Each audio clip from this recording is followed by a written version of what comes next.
YouTube connection, Instagram connection, Facebook connections, and we have the Institute of Tourism connection. So we are being live streamed. And now I got it. And yeah, we still need some few seconds to get ready. And I see also lots of people are joining in. So yes, you don't mind. Connection, Instagram. I have to leave around 6. I have to leave in an hour time. I'm down for that. We have it live, so nobody what it says. We have it doing that.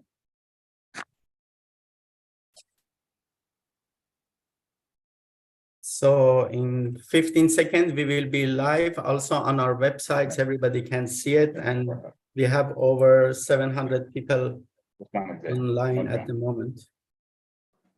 Congratulations to yourself, Reza Sultani, the founder of Institute of Tourism, and of course your partner, Talib Rafai. We'll be welcoming everyone officially shortly. This is a beautiful platform where we can discuss relevant and important topics of the day.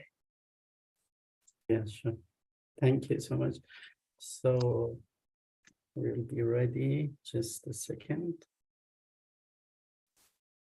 And so we're noticing Diana McIntyre-Pike, Lou Demore, and I had a forecast that Lou Demore would be here because I planned to greet him. And there he is, founder of the Institute for Peace, International Institute for Peace and Tourism. Dr. Hamilton is here, and we wouldn't normally have time to just go down the line, but we are waiting now on the technical aspect of linking everything and being live streamed. So good morning, good afternoon, everyone. So dear Sharon, I think we are live now on all the platforms. We have 712 people watching on our website. So everybody welcome. Please start now. Thank you. Thank you. Thank you.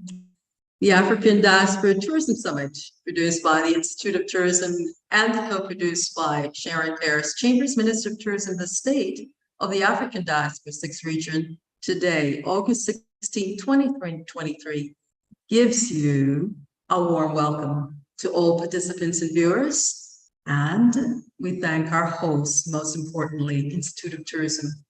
I'd like to take the opportunity to thank Reza Sultani and Talib Rafai for this wonderful opportunity. Reza Sultani, founder of the Institute of Tourism, and Talib Rafai, former Director General in the world.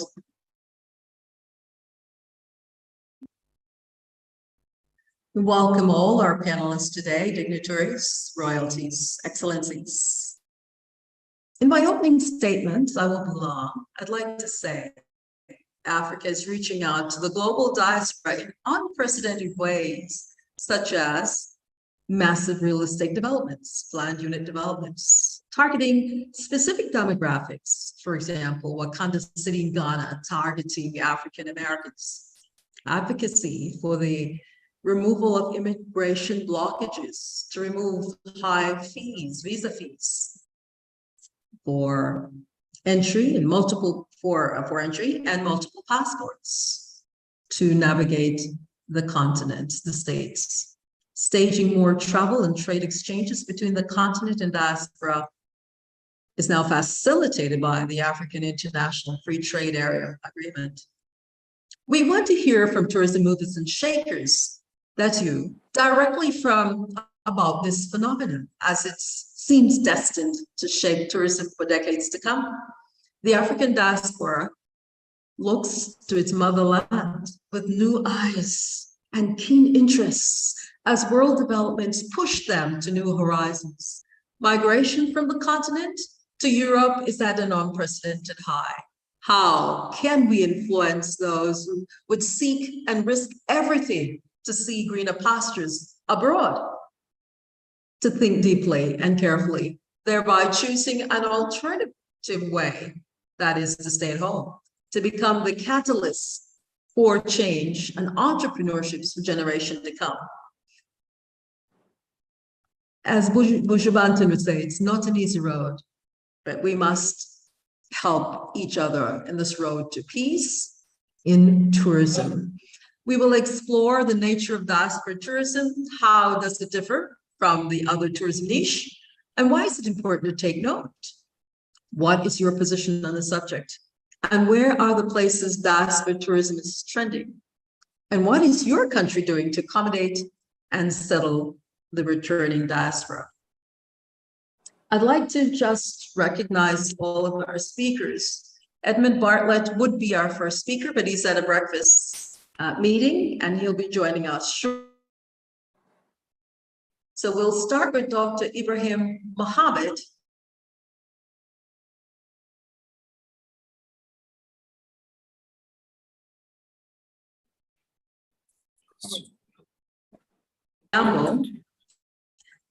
Then Dr. Rosalia Hamilton, His Excellency Ambassador Namboka Arinio,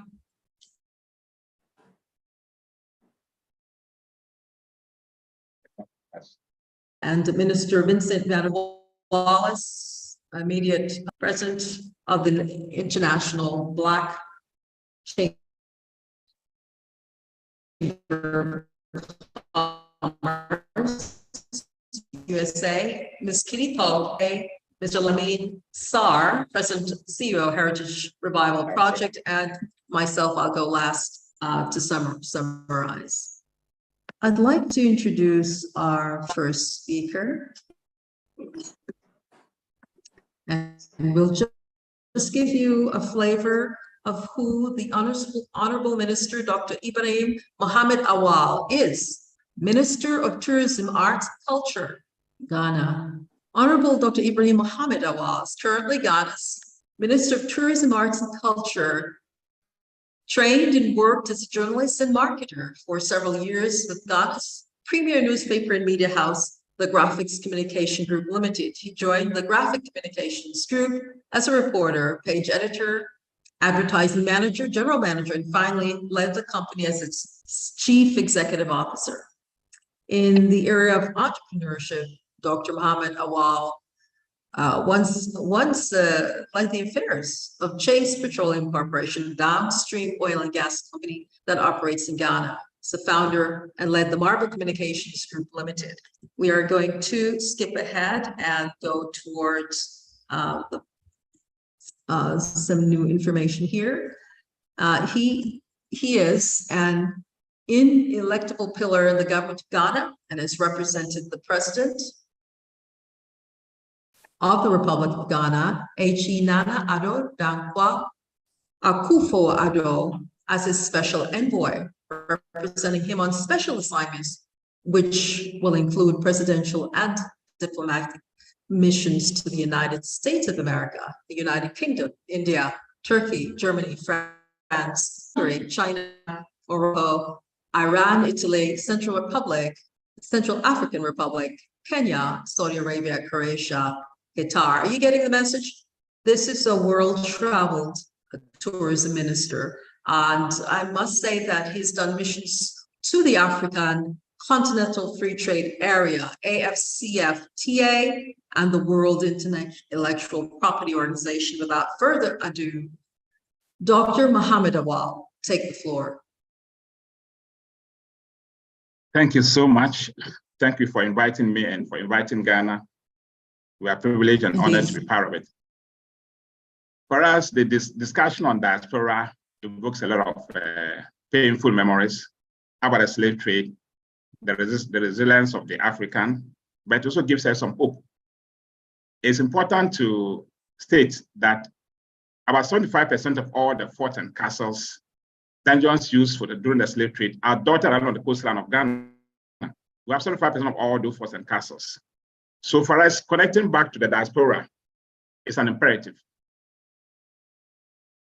because we think that after 400 years of slavery, our sisters and brothers who were forcibly sent away must come back home to reconnect to their roots.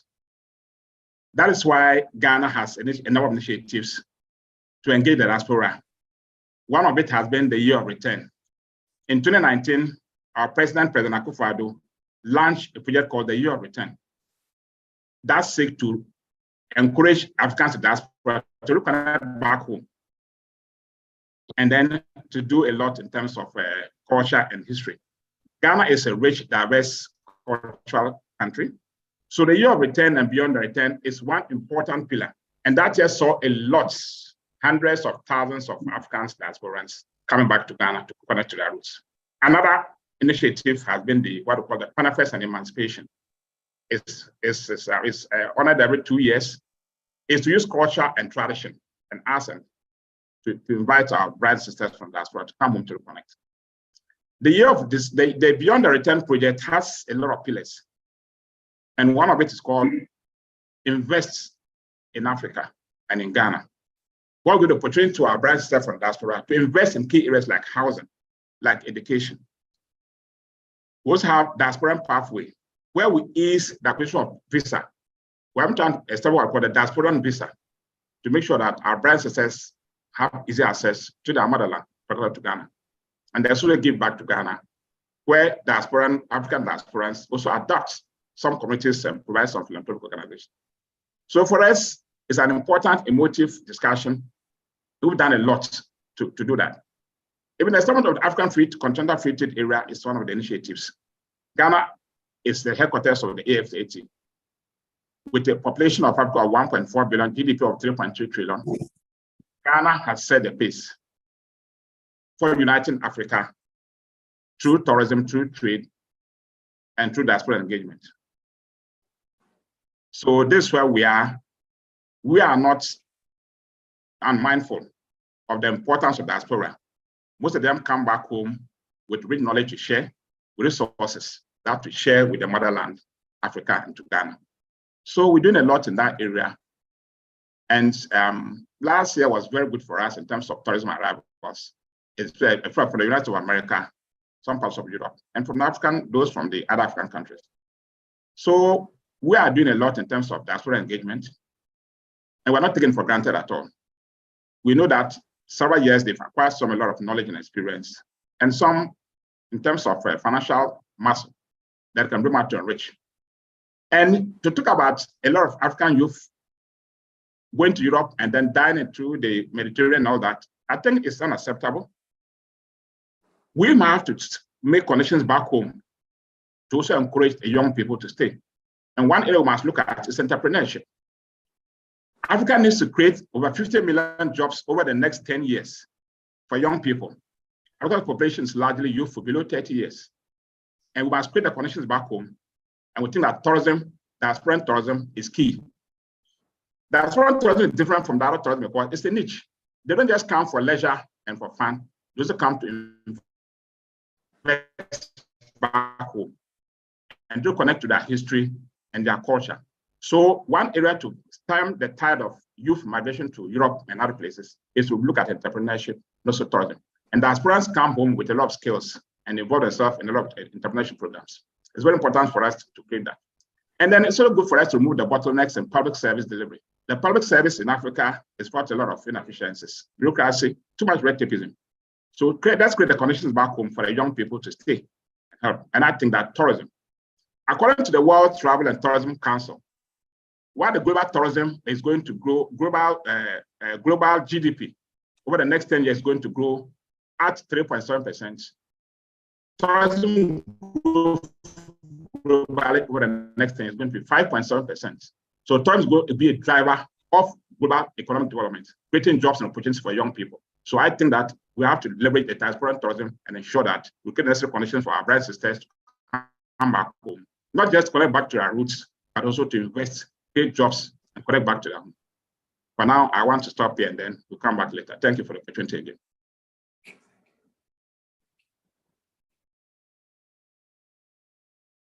Can you hear me?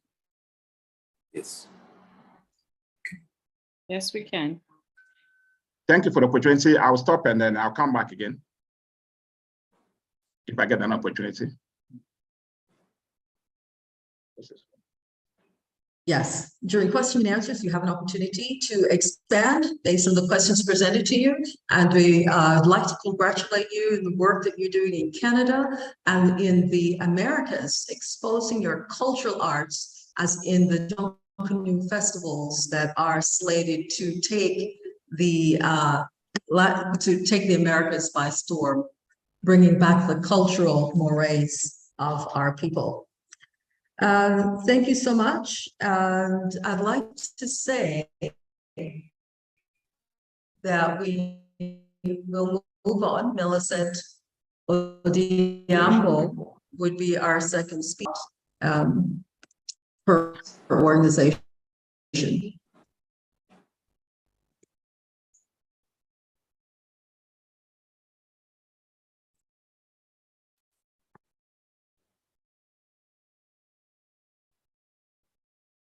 She's representing His Highness Paul Jones Iganda, founding president, IDO Network International, United Kingdom. Founding president, His Highness, has over 1.5 million members in the organization.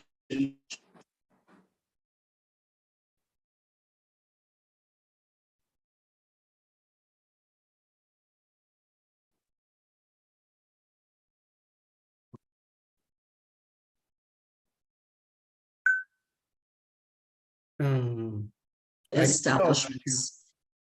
I think we lost This is a- Sharon. Are you here? Yes. Okay. I think we lost you for a second. Yes, I'm still here. Excuse me? I think we lost you for a second. So Okay. please present. Okay, we're having technical difficulties across the island of Jamaica. We're having technical difficulties across the island of Jamaica, and I had to move from my home location to another location. And so I'm just hopeful that things will go well. If not, then I will have to send all of the information to you. Back to IDO, a very interesting organization. His Highness Paul Iganda is known as Papa Ataka Iganda I, Father of the Nation, the Light of the Nation, the Embo Nation. He's the Governor General of Global African Diaspora Kingdom, GADK, and one of the followers of African Kingdoms and Diaspora Alliances. His Highness Paul Iganda is also the current Prime Minister of the United Nations of Africa, the umbrella of African kings, emir, sheikhs, faith leaders. So very well educated, MBA from the University of Birmingham, UK, Master's degree in Systems Engineering at International University of America. What we'd like now is for his representative to give us a presentation on the diaspora, remembering the 4 question areas that I am now putting in the chat. Do I need to repeat those areas?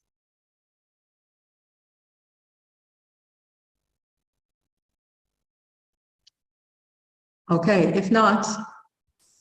Thank you. I would like to ask Madame Millicent Odiambo to give her presentation. Thank you. Thank you very much. I'm talking to you from Kenya, and it's evening here. I'm sure we have very many different timelines. And as you heard, I'm called Millicent. Having observed all our protocols, I greet you all great people this evening. It's evening in Kenya, but I greet you all great people. And I want to thank you, Sharon Paris, for this invitation that you sent to my president, Paul Iganda, His Royal Highness Paul Iganda, to speak on this platform about IDO's perspective and its contribution to the dialogue of the Great Britain. I am a bearer of his humble apology due to some last-minute hitches. Being human, issues keep coming up that we did not expect, and he actually was met with such a situation. And so he asked me to join in, being the Vice President of IDO Network in charge of the East Africa region. Having introduced myself, I would humbly then proceed to explain to you who IDO International is, IDO Network International is, so that we engage on the platform of familiarity. IDO International is an NGO which was established in 2018. And the full name of IDO is Aftercare International Development Organization. Since it was started, it has grown with very many chapters in Germany, Ghana, Kenya, South Africa, Togo, Uganda, Cameroon, Nigeria, the CARICOM states, USA, and other UK, with a membership up to about 2 million of registered members. That's how large IDO has grown since its inception. And since its inception in 2018, IDO has made great progress in various areas in regards to the return agenda. And one of the main aims is to ensure that every African person, wherever they are found on earth, are able to connect to the great agenda. And our vision as IDO, I'll take a little time because I really want you to understand who IDO is and what they stand for and why they are on this space today. Our vision is a better world with a happier and peaceful nations where people fully enjoy their human rights. And I want you to humbly underline certain words like the human rights bits, because we are also very active on those areas, and true responsibilities to development. This happens on the dialogue, on the platform of dialogue, unity, and development. 3 arms that we are working with: dialogue, unity, and development. Our mission basically is to transform its transformative process, societies through cultural restoration, reviving Africa traditional governance institutions alongside ethical standards and moral values as the basis of peace, security, and prosperity. You all understand and appreciate how Africa does not seem to be able to get peace in its agenda. So we are actually focusing on looking into ways where Africa can be able to get peace. Our activities are primarily in culture and human rights education, where the main focus is reparation. Anytime you want to deal with people, you also need to deal with the emotional parts of their lives. IDO promotes cultural heritage through documentation and intercultural experiences. We strive as IDO to deliver social and economic programs, and this is done in collaboration with partners in various areas, in education, in health, faith communities, human rights, peace, and justice. IDO promotes also trade and investment opportunities by reconnecting Africa and its diaspora. I trust and believe that that really helps all of us understand and appreciate IDO as an organization. Allow me very quickly to delve on how IDO is shaping the return agenda, which we are talking about today, and how it relates to tourism, because that is really the basis why we are here today. A number of institutions, and not just IDO, I believe, are involved in the return agenda process. A number of institutions are engaged in the return agenda and are engaged on focusing it to be a tourism focus, and which aims at reconnecting people of Africa descent with their ancestral roots. But IDO is unique. It's very unique in the way it is handling this process. It's very unique because it has different facets that it is working through, that it is using to ensure that this process is fulfilled.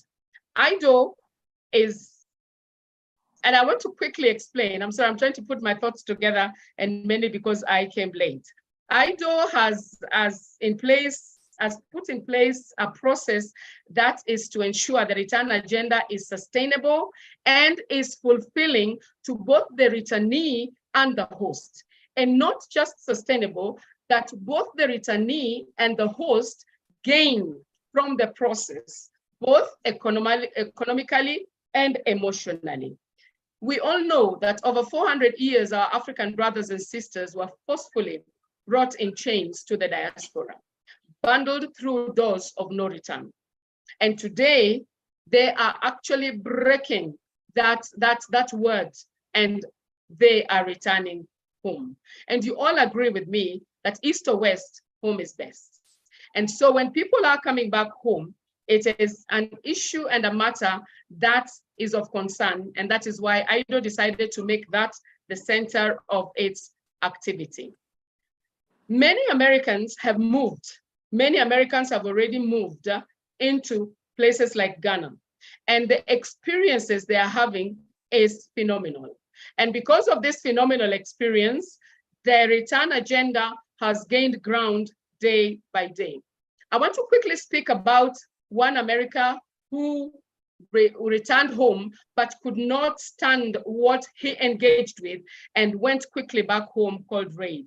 Raid was a returnee, and when he went back one day at the comfort of his home, he saw a little girl who was trying to sell some cookies by the roadside. And as she was selling the cookies by the roadside, the lantern she was using went off. And she was struggling to light up the lantern as darkness was setting in. Raid could not bear the emotional pain that he experienced, the girl going through. So he went back home. Now, IDO International engages with this agenda by also looking not just as a returnee, at a returnee's practical coming back home, but looks at the spiritual and the economic and the emotional aspect of a returnee coming back home. So we say that IDO has what we call a holistic approach. An holistic approach that connects the returnee through the traditional kings of the countries that they are returning to. We all know that the traditional kings are the basis of our culture. And when we are able to connect a returnee to the traditional kings, then they are adopted into the communities that the traditional kings are leaders. That means that there is ownership, and it gives them a sense and a feeling of identity. They become a people. And when we welcome them into this community, they are taken through a process that we call installment. Installment gives them ownership. Installment then connects them to the people who they are connecting with, which then enables them to feel part of the family that they are connecting with. It is not easy to be away for 400 years and just come back and connect with people without really connecting to their value system, without really connecting to their way of life. So what IDO does is enabling the returnees to connect to the African region, wherever they are being installed, to their way of system and their value system, and even their language, because they're taken through a process of knowing a bit of the languages. So they become one big family. It's not just somebody who's come from America or come from Britain, but they become one big family. And that is how the entry point for IDO is through the traditional kings, who then receive them, and they are even given traditional names. So they end up being part of that community. The other way that we encourage the returnees coming back home is that they become part of the community, and they become involved in their socio-economic programs.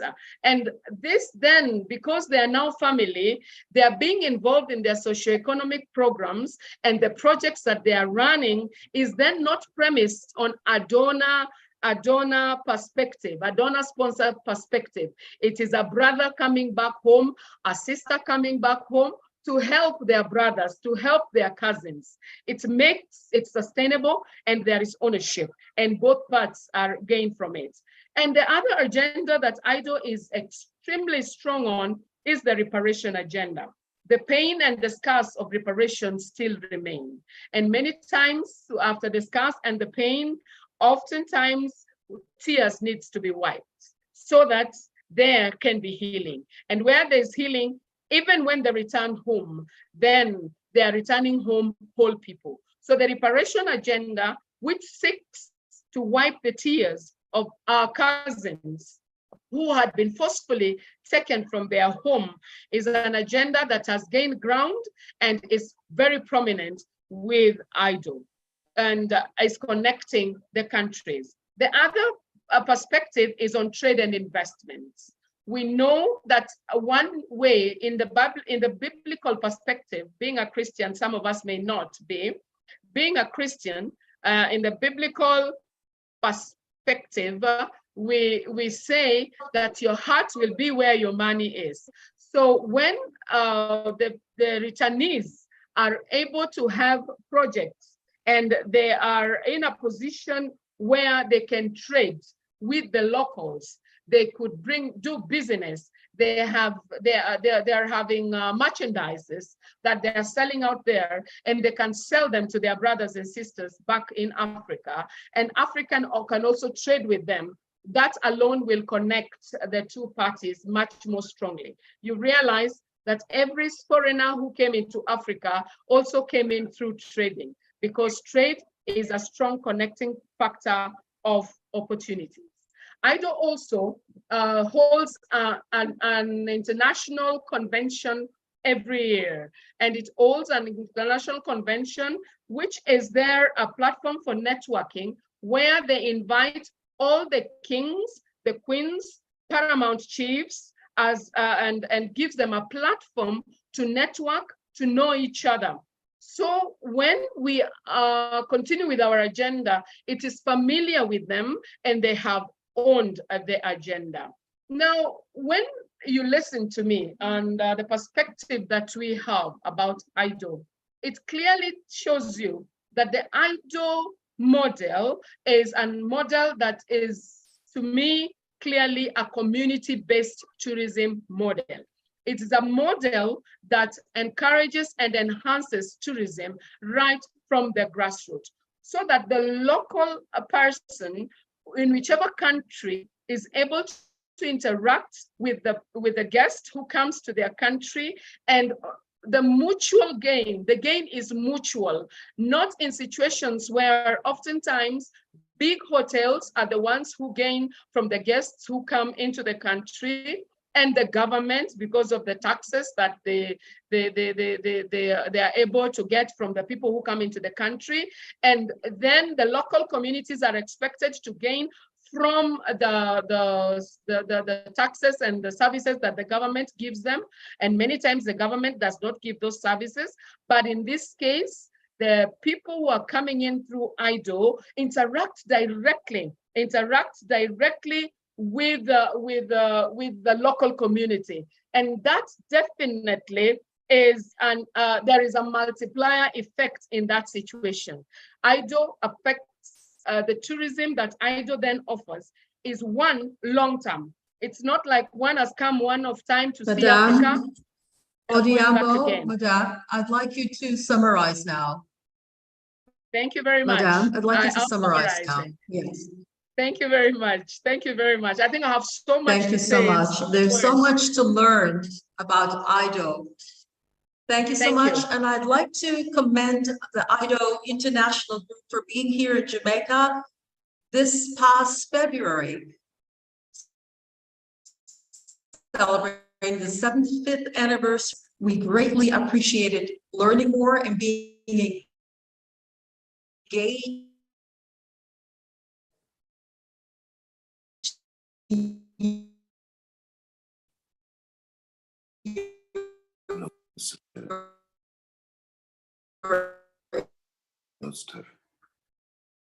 Yeah, Sharon has unfortunately a bad connection. So, Minister Bartlett, are you here, sir? Yeah, Mr. Bartlett. Yes, I'm with you. Hey, good morning, Minister. Thank you so much for being here. Unfortunately, Sharon has a bad connection, so I'm taking over. So would you please start? I don't think we need to say much about you. Everybody knows you. You are world famous, and many of your colleagues are here, including Dr. Talab Rafai. So Maybe you can say something more about your work that you are doing now. And Thank you. Thank you very much. I'd just like to begin by uh, reaching out to the very strong and powerful team that you have on the platform this morning. I see a number of friends, my dear brother, friend, and mentor, Dr. Talib Rifai. I see him on, and I think I see my friend Sterling Moore on, and Kitty Pope is there, and a number of other outstanding partners, players, and I want to greet you all and wish you well today. So I thank you very much for the opportunity to share in this discourse this morning, looking at the African diaspora travel and tourism overall. I wanted to focus a bit, if I will, on just the fact that Africa has become the go-to continent now. We're seeing a renaissance, in fact, in African development and growth. And certainly the diaspora itself has expanded and is now in hundreds of millions across the world.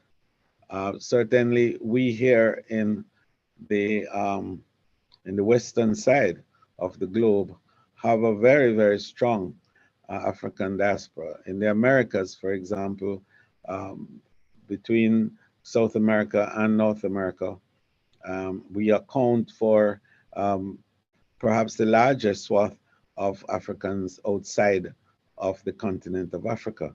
Certainly in Brazil is the largest Africa population outside of Africa. Nigeria, I understand, has the largest, and then Brazil. The United States has a very strong contingent, and we in the Caribbean have, in fact, we are described as the Black Crescent, indicating, in fact, how strong the African influence is here in the Caribbean. So what has happened is that the transmigration patterns of history has indicated the positioning of us in this region as being able to influence very strongly the flow of activities between Africa and the Americas. I think that the Caribbean can take that position. And in discussing recently with some of our African ministers who we had here in the Caribbean, we agreed together that the Caribbean could be the bridgehead for connecting Africa tourism into the Americas and vice versa.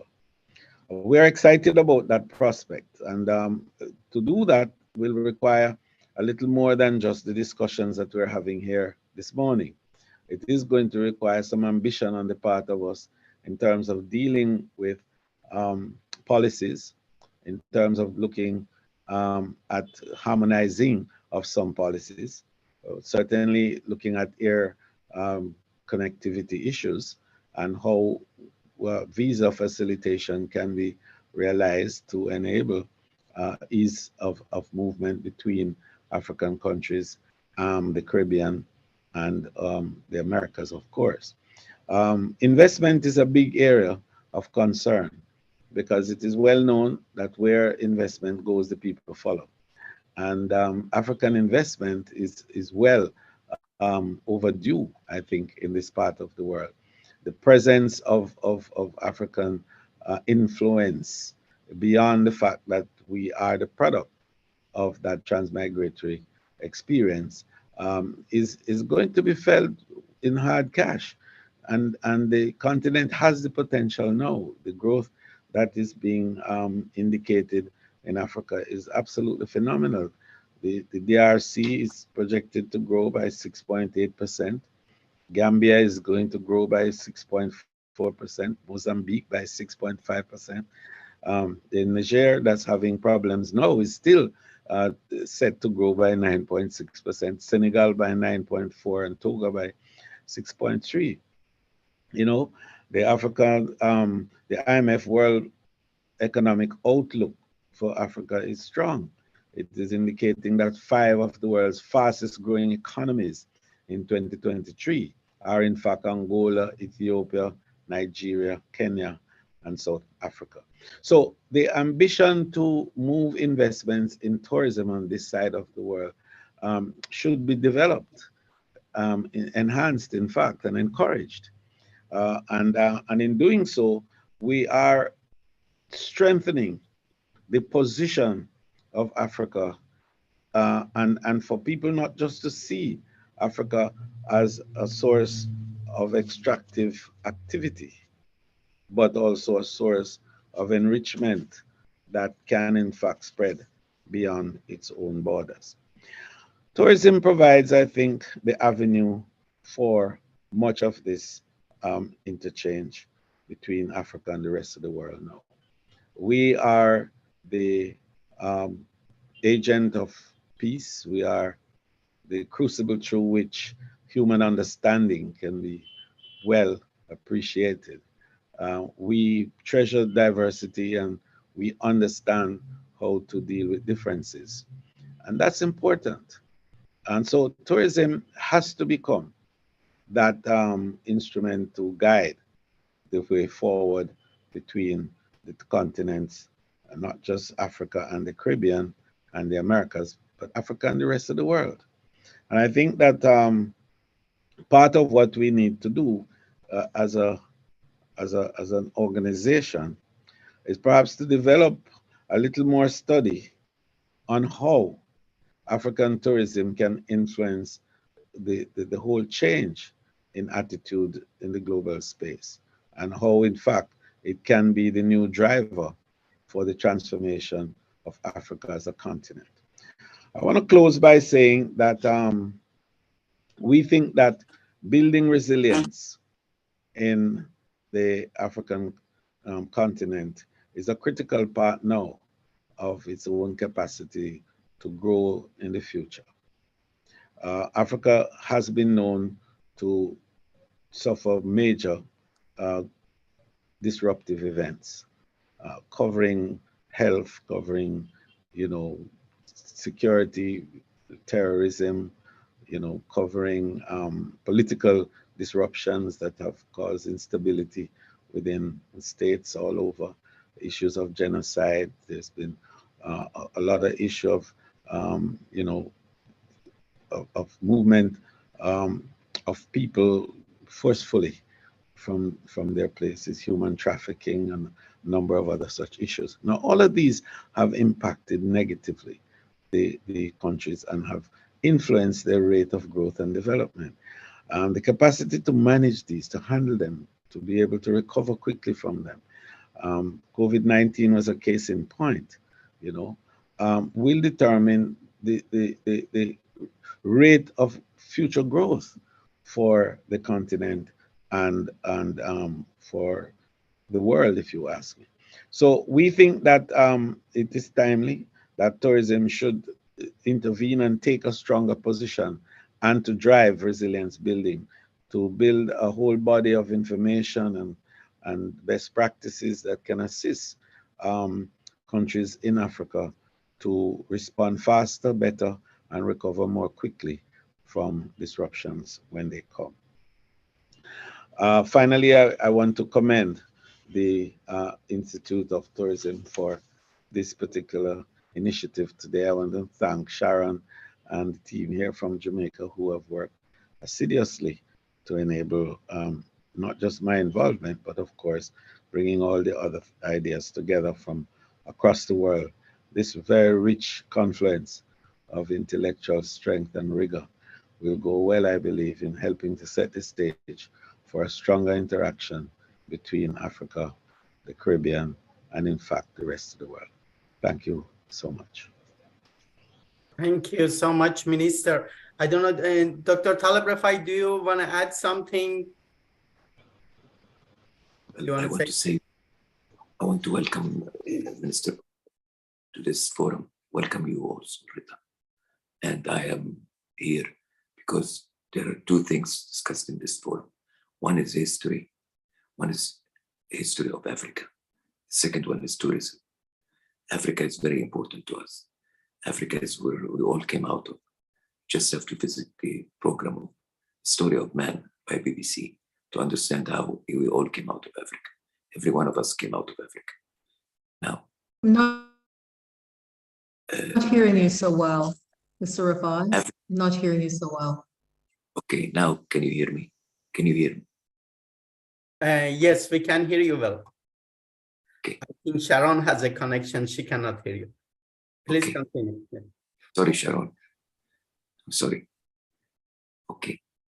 Now, I said that Africa is very important to us. The future is Africa. That's what I meant to say. I said that many times. I just want to say Keeping the of Africa to the Caribbean is very important because Caribbeans are the gateway to the Americas. So the presence of Minister Edmund Bartlett with us today is very, very important. I think that the Caribbeans are the most vital touristically, and they are Africans by nature, by everything that matters. Now, in Ghana, where you, Minister Awad, came from, I want to say that Ghana has the port of no return, the gate of no return there. And it tells the story very clearly from the beginning to the end. You just have to visit it when you go to Ghana. I just wanted to say that and welcome everybody here, especially the President of IDO. President of IDO, you're a very good woman. You come from a good country, from Kenya. Kenya is a very important country for us. Mr. Bartlett knows that we have established a new center for resilience that started in Jamaica, in Kenya last year. And another one in Jordan, where I come from. I'm calling you from Jordan. Now, I may not have the right color skin or color eyes to be African, but I was born in Africa. I was born in Egypt. Egypt is Africa. We're all Africans, after all. Thank you so much, Reza. Thank you very much. Thank you so Thank much. I think our chairwoman, she's back, Miss Minister Sharon. Is your connection okay now? yes, I just want to pipe in. We lost you again. Lost your voice. Talib Rafai for his he is claiming that we started in the same birthplace before we ventured out to the rest of the world. So we are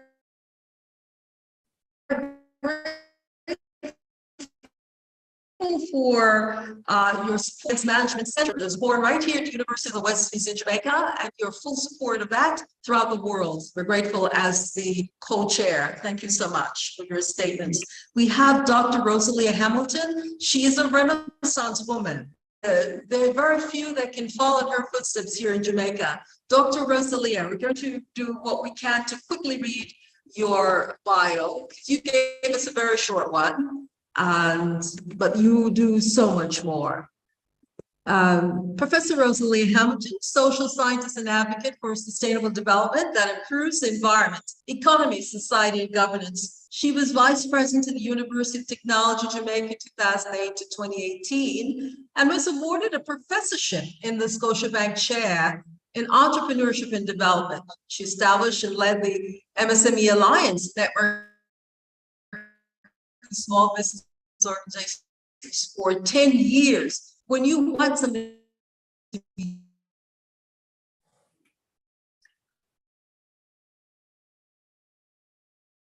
Lost you again, Sharon. Lost you again. Lost your voice. Okay, I think Sharon connection has a problem. Dr. Hamilton, would you please say very shortly something about yourself and start? Are you here?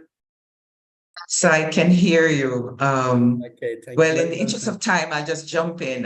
Thank you both from the Institute of Tourism for this excellent initiative.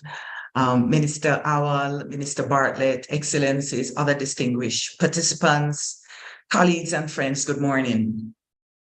You know, diaspora tourism has been characterized as the travel of people in the diaspora to the ancestral homelands in search of their roots, to feel connected to their personal heritage.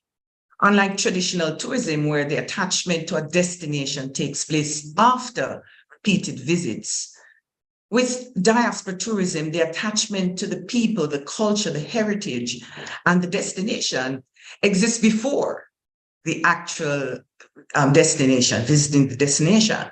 And so this tourism product transcends sand, sea, sun, and other geographical assets and connects people through shared history, culture, and heritage. It is this tremendous, innovative opportunity for rediscovery, connection, and growth that we're talking about today. Sierra Leone and Jamaica can exploit these opportunities and is in the process of doing so. We're connected with by a resilient spirit of a people that has a shared history, that has sown the seed over many years, and has produced a shared culture, music, tradition, and a way of life. On February of this year, the honorary consulate for the Republic of Sierra Leone in Jamaica was officially opened, and I, as honorary consul for the Republic of Sierra Leone here in Jamaica, we talked about some very clear objectives. And two of them were to deepen and strengthen the historical and cultural ties, and to create new economic and social ties that can improve the standard of living between our nations, Sierra Leone and Jamaica. So today, our countries really stand at the cusp of harnessing this shared history, transforming that history into a powerful tool for economic, social, and cultural enrichment. So for those on this platform who may be unfamiliar with this historical connection between Sierra Leone and Jamaica, I briefly say that it's rooted in the Second Maroon War in 1796, where the British colonial authorities in Jamaica sent more than 600 Maroons to Nova Scotia in Canada due to the predisposition for uprisings, rebellions, and they really wanted to prevent another Haitian revolution in Jamaica. And they were eventually sent from Nova Scotia to Freetown in Sierra Leone in 1800. Following that, after 1838, with the emancipation of slavery in Jamaica, some of the Maroons returned to Jamaica in the 1840s to fill the gap, the labor gap as indentured workers. That's a very brief summary of that history. So that's the historical connection that we're talking about. Diaspora tourism opens the door to multifaceted opportunities to be developed based on this history. So I'm going to briefly highlight a few that is currently being developed. First is the Sierra Leone Diaspora Citizenship Program. And this is the opportunity now to reconnect to our motherland, to claim the birthright. This is Sierra Leone's granting of citizenship to individuals who can claim their ancestry through DNA. And since 2021, there has been African Americans who've been receiving citizenship from Sierra Leone, over 200, based on DNA results. Annual events have been organized around the citizenship ceremony in Sierra Leone, visits to villages, cultural communities, all linked as a result of the evidence from the DNA, and naming ceremonies and other kind of cultural relevant experiences have taken place. So this diaspora tourism product is not just the physical return, it's also this emotional and spiritual homecoming. Now, since the consulate was launched, there have been several opportunities that are being explored. In fact, in February, when the Minister of Sierra Leonean Minister of Tourism and Cultural Affairs, Minister Pratt, explored cultural tourism, talking about cultural cooperation between Jamaica and Sierra Leone, including a Bob Marley Reggae Day celebration in Sierra Leone, and also establishing the Tourism Resilience Center. This was led by our own Minister Bartlett, as well as Minister Grange. Now, since then, in May, we have launched a youth entrepreneurship exchange program that was launched in New York under the leadership of His Excellency Sadiq Abubakar Y. And he is the Sierra Leone High Commissioner to Jamaica and the U.S. Ambassador for Sierra Leone based in Washington, D.C. This youth exchange program will not only sow seeds for a vibrant diaspora tourism product, but will also foster trade and investment and take advantage of the Continental Free Trade Area Agreement, the world's largest free trade area, bringing together 55 AU countries and creating a single market of approximately 1.4 billion. So Minister Awal, we agree that entrepreneurship is key, and we're already beginning to forge that collaboration. Last month, in July, we commemorated the day in which the ships landed in Nova Scotia carrying about 600 maroon men, women, and children. And that day in 1796, we talked about and announced an upcoming commemorative tour.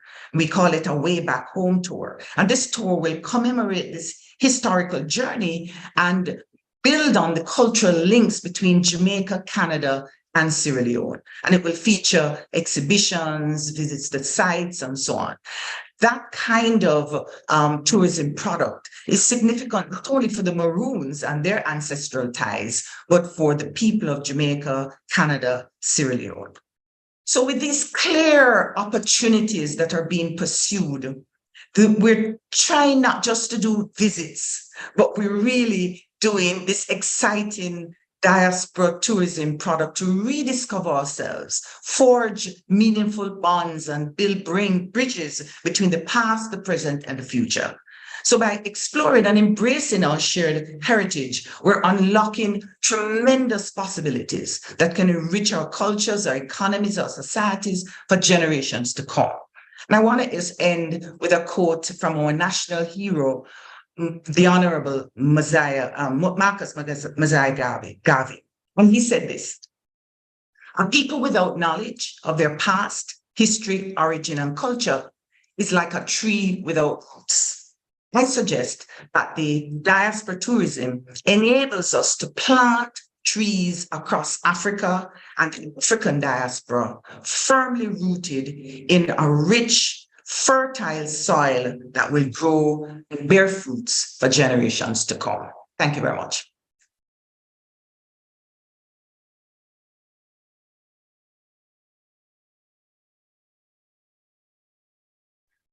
Mr. Sharon, is your connection okay? Can you please unmute yourself now?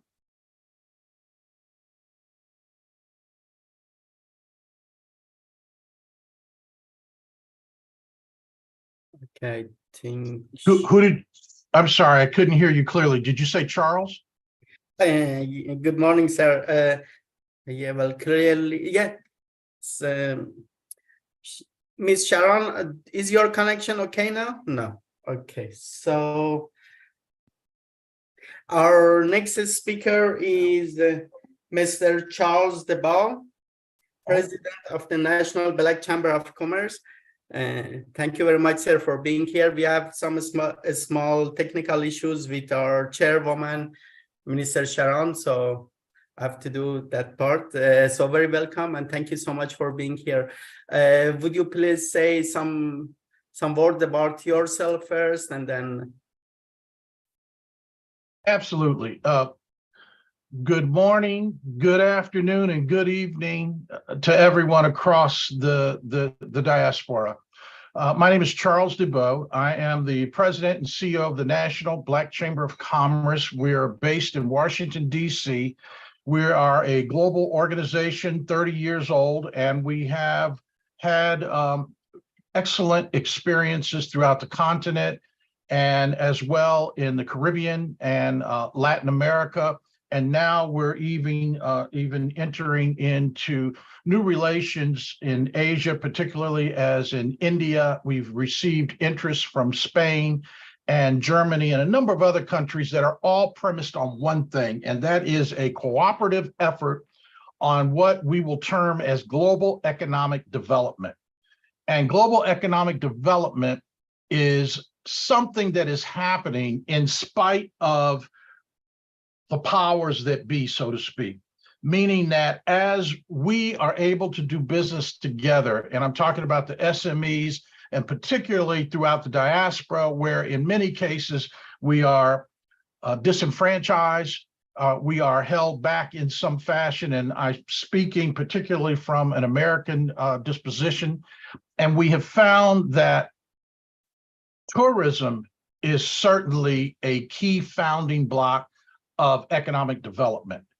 And I must applaud both Ghana and Jamaica with the initiatives that you have done. And I really have seen firsthand the exponential growth that Ghana has been able to establish through a simple but humble approach to appealing to a market segment. In this case, I would speak very much to the African-American market of the United States, to where it was welcomed, supported, and made a soft, friendly landing in a new place. I just returned from Ghana last week, and I had the privilege of meeting with a number of the business leaders and to see firsthand the development and the impact from a tourism initiative. And that's where I would embrace all of you here today to understand the power, the resources that you have. And then when an organization such as ours that does in fact represent investment, that represents tourists, but they're coming under the need for a new market and new opportunities. So we're here very simply to encourage you, but to bring resources and to offer additional connectivity and resources for how we can all work together. One of the things that happens is that entrepreneurs always kind of seek or rise to a level to where we can partner, joint venture, mentor, exchange capacity. And as we're able to leverage the corporations into the inclusion of local content within that market, it has a traumatic, positive economic impact on both sides. So we're here to partner, we're here to encourage, but most importantly, in many of the representatives that are here today, I'll speak, we definitely have significant support and interest in Kenya. We definitely have that now I think is going to go to a new level with Ghana. Jamaica has been there for many years. But we are now seeing that there are new connectivities, and particularly on the Maroon initiative that you represented. Maroons are everywhere, all over the world. We are one people when we can look at ourselves and see the commonalities that we have, as well as the challenges and the solutions that we have between ourselves. In the United States right now, we're going back to the principles and the teachings of Booker T. Washington about how we support and develop the community health, evolution, and development based on doing business with each other. So I was really relaxed and enthused as I was in both Kenya and Ghana this year to see the level of support that the government or the institutions are offering for SME development and embracement of it, that thus yields local content. So we're very supportive. We're very honored to be here. Thank you for having me, and thank you for being a part of this. I'd love to see ongoing dialogue about how we integrate the business sector along with the tourism. But as that particular, let's say, Bureau of Tourism starts to focus towards segments or niches of the marketplace, I think you're going to see very strong results. Thank you. Thank you so much, sir. Thank you so much. I just want to remind everybody that the biography and the profile of all the speakers are on the website, and as Mr. Debao said, if somebody want to contact any of the speakers, they easily can do it via our website, institutetourism.com. Thank you so much. The next is the Ambassador Nambuka Ireno. Would you please say something short about yourself, sir, as our chairwoman is not here, and then please. Thank you very much indeed, sir, the moderator. Honorable Minister from Ghana, Your Excellencies, distinguished guests, I think that I really don't have very much to add to the title that I was given. Let me go straight to the subject I'd like to share with you on this occasion. The subject of diaspora, let's say African diaspora in tourism, and the nexus between this and the people's roots, emotions, and development makes me feel grateful that the organizers of this exchange invited me to have a chance to say something. The invitation is particularly relevant, put in the framework of the fact that we're having only a year to the end of the international decade for people of African descent. I happen to be one of these Africans born on the continent, although living in the diaspora. But I am concerned about two questions. First, I ask myself as an African whether we've done enough. But I'd like to say, Ambassador Ireno is up next. Shall I continue? Please, Yes, please, sir, Ambassador Ireno, you are next. Yes, please. please Thank you. continue, sir. Would you, I'll read the bio first. I have,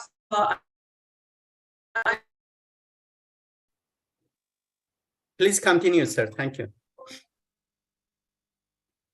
Right. So I was asking, I just asked my question when I was invited to have something to say. I said, the first question is, what have we been able to do as Africans ourselves during this year, the International Year of People of African Descent?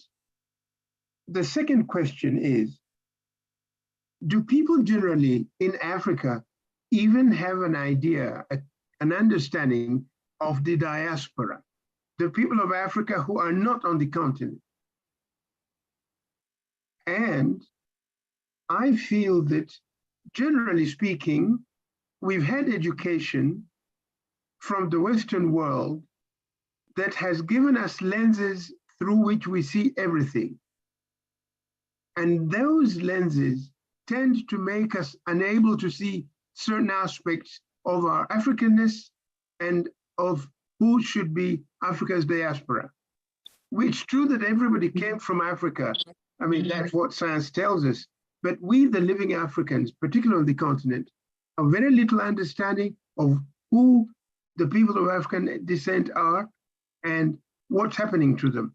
So the first thing as relates to the tourism is to say that we need to understand that even the diaspora referred to is in two categories, at least. First, a person like you and me live today constitute a very recent diaspora. And we can say things that we've got parents on the continent, or at least some very recent family members. This is a diaspora I'm not going to talk about.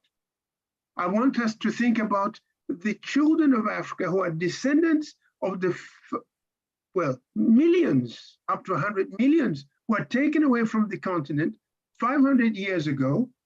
And these descendants are the people that are talking to us today, the people that have organized this get-together. This is the diaspora that I like to consider under this tourism theme. I'm grateful for what Professor Rosalie Hamilton spoke about. I was lucky to be in Jamaica last February. And that's where I met also Minister Sharon. These Africans are not people that people on the continent even are aware about.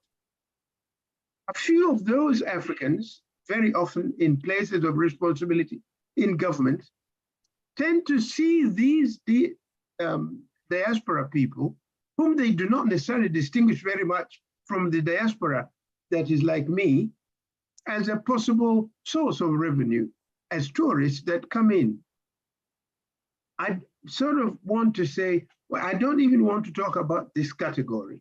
We know them, they can have possibilities to invest, they can come home as children. But when I stress myself to people of the caliber of Professor Beckles, take for instance, Professor Hilary Beckles of the, is it Barbados? Barbados, yes. He is a son of Africa, but a descendant from the great people like Marcus Garvey, we said. These are the same people that come from those that went there 500 years ago. We want to know, when those people come to the continent, they are not like Mr. Maxwell, who may want to come because they want to invest or to inquire about the possibilities of investing. They come to relink with their ancestry. And they may not even come within the normal system of the Sheltons, the Hiltons, the Marriott hotels. They may want to go to the villages. And I think when we reconsider Africa's future diaspora tourism development, we want to say that we are looking at Africa's development, even development in economic terms, as something that is going to be based on cultural enrichment and revival of the Africa's diaspora children, who need to be shown that they are relevant in a very special way. And in this regard, I'd like to pay respect to Dr. Awa, the minister from the Republic of Ghana, who said there are policy issues that are considered, maybe waiving visas for anybody who specifically comes as a child coming to relink with ancestry. People like those would be quite pleased to feel that the Republic of X, I come from Uganda, for instance, it would be good for a Ugandan who is in charge of visas of people coming in to be able to say, somebody like so-and-so, a descendant of Africa's ancient people who suffered extraction, is coming in, waive that $200. And that kind of act sends a message. And I took trouble to also think of some people that we don't seem to even think about. I established that in Australia, New Zealand, and the related countries in Southeast Asia, about 2 million and more Africans exist there. There is a Professor Kaya Boaji, who wrote a paper, Australian Blackness, the African Diaspora and Afro-Indigenous Connections in the Global South. People in our continent need to take interest intellectually, and this is partly what attracted me to this conference today. We need politicians. It is a role to be played, but it shouldn't be played at the expense of thinkers and researchers, people who work with their brains to enable politicians to make appropriate, relevant policies on issues of large interest. At the moment, as we want to plan for a new approach to tourism for the diaspora, we need our politicians to pay attention to the thoughts, the researchers, to the findings, which will guide how you treat the children trying to come to the continent. Maybe not to resettle, but just to come in and be seen and relate to the ancestors. This has not been done. And we are only looking at very few places. I'm aware that the Americas, that Latin America, Brazil, the Caribbean, the United States of America, and Canada have about 200 million children of Africa today. That is corresponding to about 30 African independent nations on the continent. You can see how big we are, but we are not oriented mentally to consider these as a possible market from which people can come as tourists. We are focused on London and Bonn and Spain's Madrid and Paris. We have to think differently. Somebody just said that there is potential, but I'd like to thank the last speaker who spoke about, and I think it was Charles de Jones, yes, who said that tourism can be the basis or the gateway to economic development. We've failed to look at it this way. We have hundreds of millions of people abroad, but we do not seem to see more than Western Europe and the United States of America.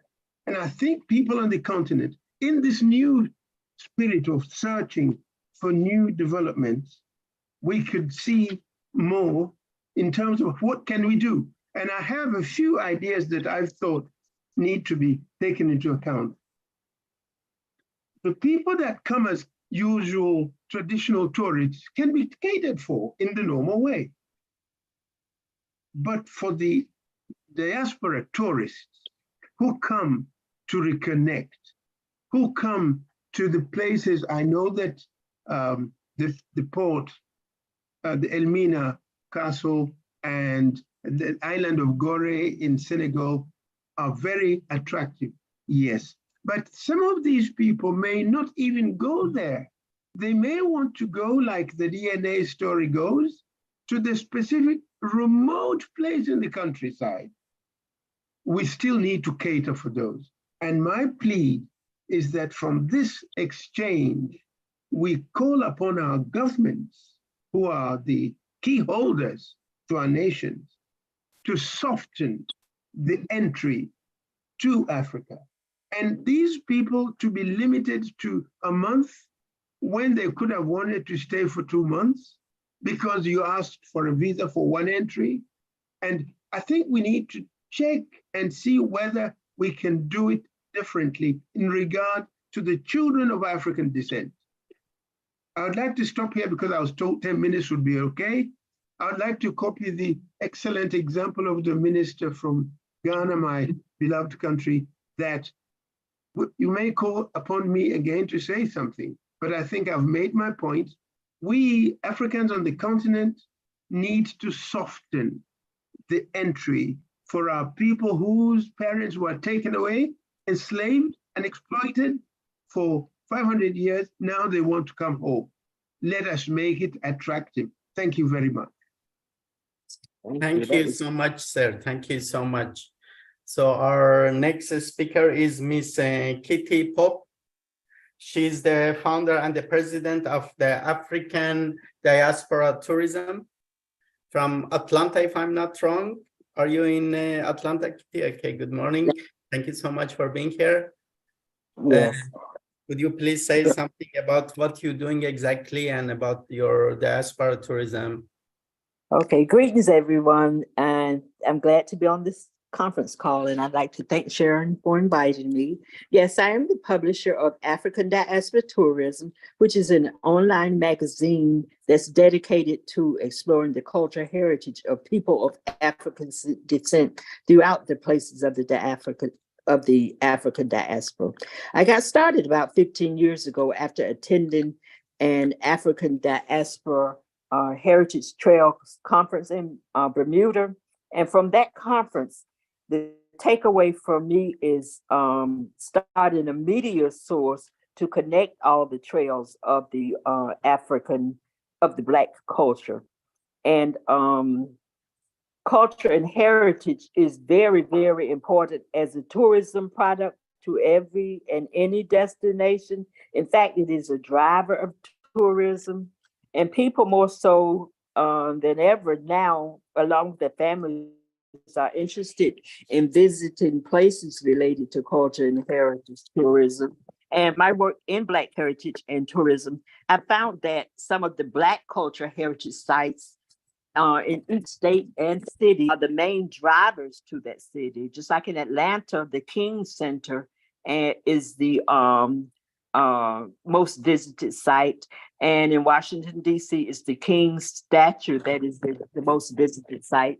And right here in Georgia, in Macon, Georgia, the Harriet Tubman Museum sort of put Macon on the map.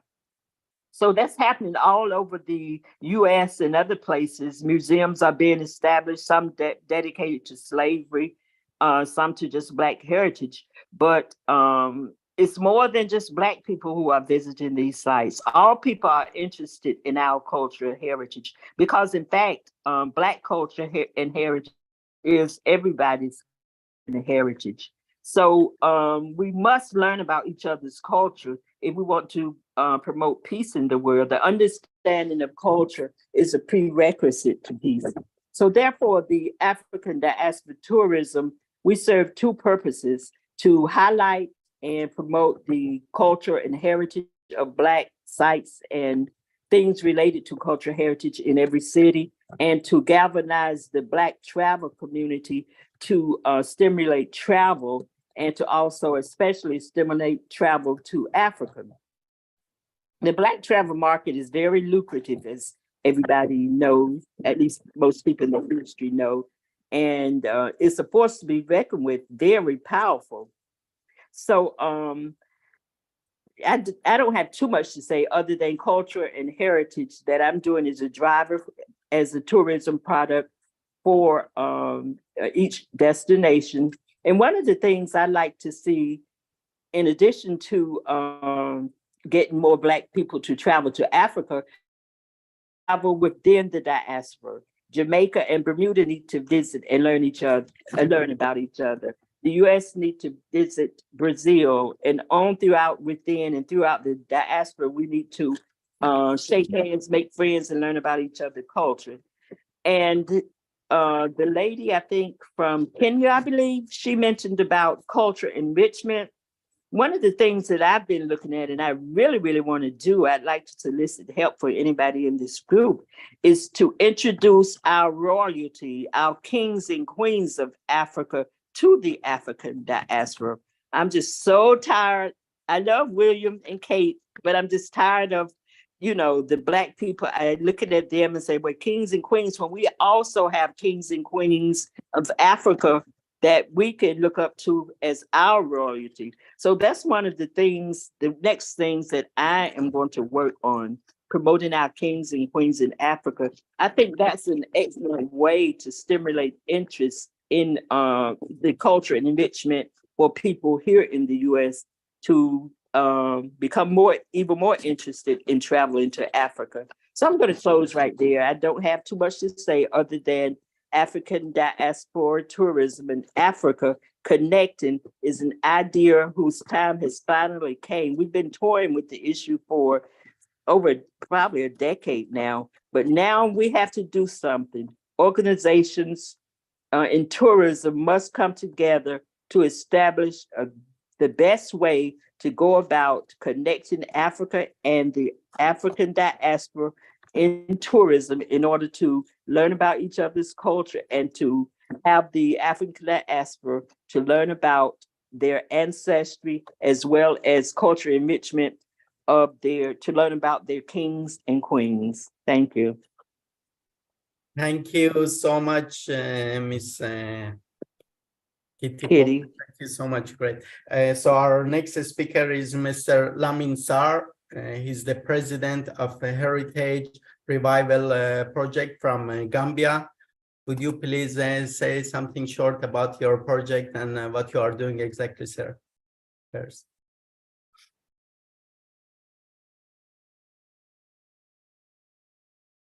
Mr. Lamin Sarr, are you here? You need to unmute. Yes, he is here. Okay. I'm sorry about that. First of all, thank you very much. I'm sorry, sir, we cannot hear you well. I think your microphone. First of all, can you hear me? Yes, perfect. First of all, I want to thank everybody, the Institute, and all the participants for being part of this conversation. This is actually well overdue type of discussions that we need to have. My name is Lamin Sarr. I am from the Gambia, and I live in the Gambia. And I am the founder and president of the Heritage Revival Projects. Heritage Revival Projects is actually, as I call it, the organizers. We are the organizers of what I call the Middle Passage Reversal Journeys.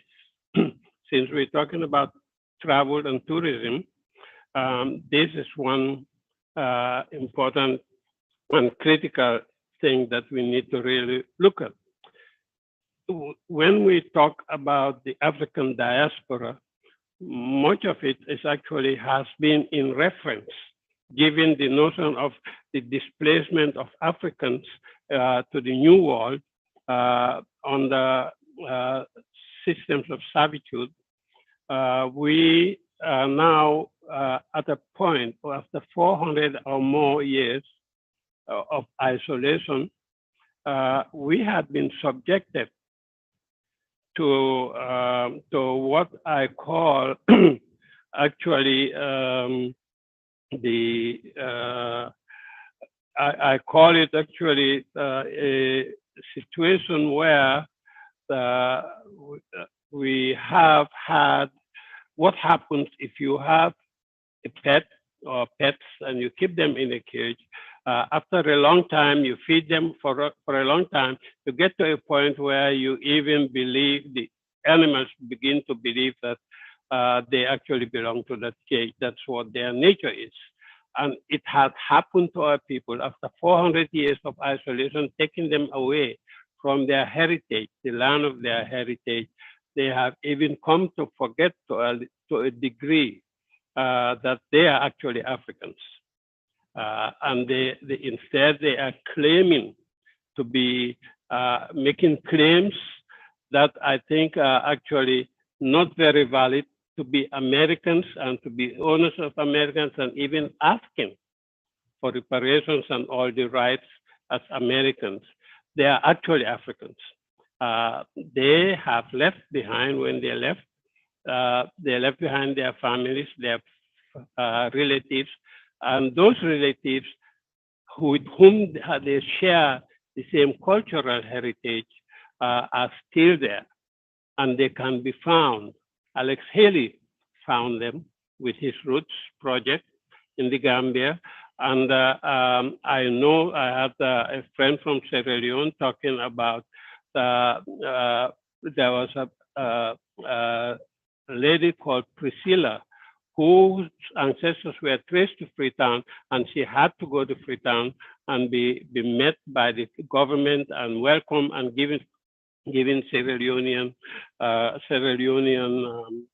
citizenship. And these are some of the things that are encouraging. But what we need to do right now, I call this the Middle Passage reversal, is that the effect of that Middle Passage had sickened us. We are sickened, and we need to cure ourselves. And the sickness is not just mental sickness, it's also economic sickness, because we've been exploited.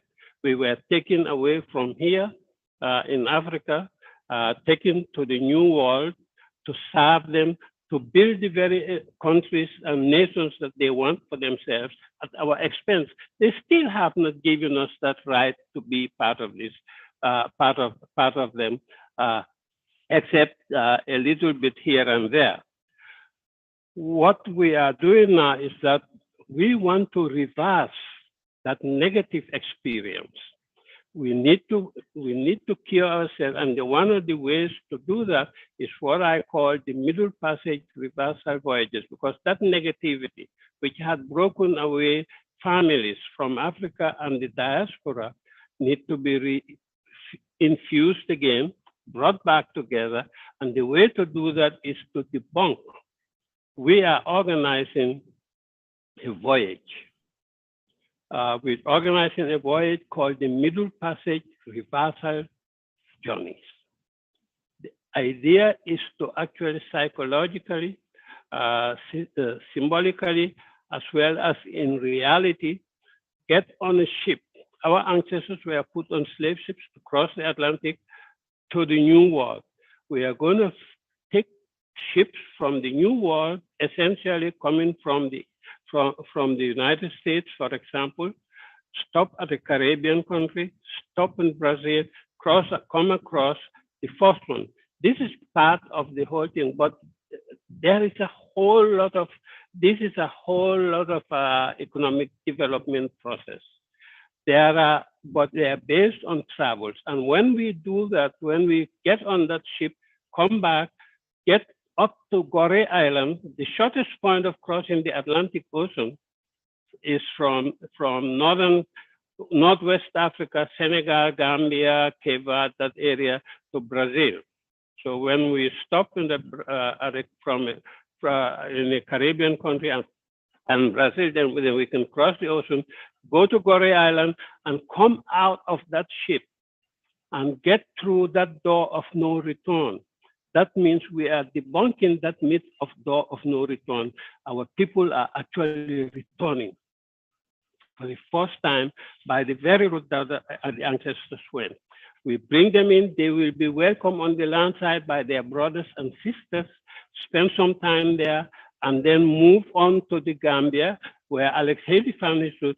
But that is phase one. What I have is a 10-year development program that has different phases. The first phase is to organize this major, and it's all organized under the, assuming that it's all organized and actually depicting pilgrimages.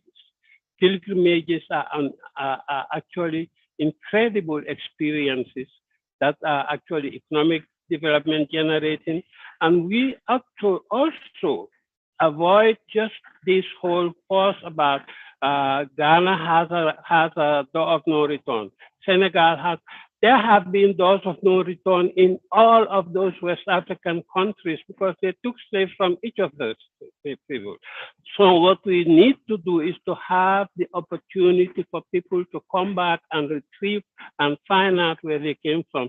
So when we do that voyage, that's phase one. And we want to have that happen in 2024. 2024, like my brother was saying earlier, is when the UN ends the United Nations Decade for People of African descent. That's when it's closed. It was 2015 to 2024. I would love that the United Nations cannot hold the closing ceremonies of such an event anywhere better other than on African soil. And they cannot hold it, the timing cannot be better anywhere at any time other than timing it at a time when a whole ship, for the first time in history, a whole ship loaded with people of African descent, whose ancestors were taken away, are arriving back on the African coast, entering that door of no return and in reverse, canceling, debunking that myth, and then proceeding to participate in those closing ceremonies of the UN. That's our first project. That's the opening of our project.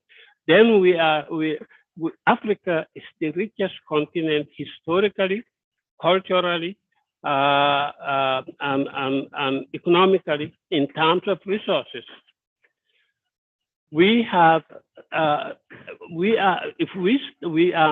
Our approach is that we don't want to talk about what benefits individual countries in the region. We need to look at Africa as a whole, as a region. So we are beginning from a regional perspective. And our model is taking the region of West Africa called ECOWAS, the Economic Community of West African States, to work together, share policies, come up with the same policies that will facilitate travels of our brothers who are coming in and so forth, and allowing for greater areas of investment within the region.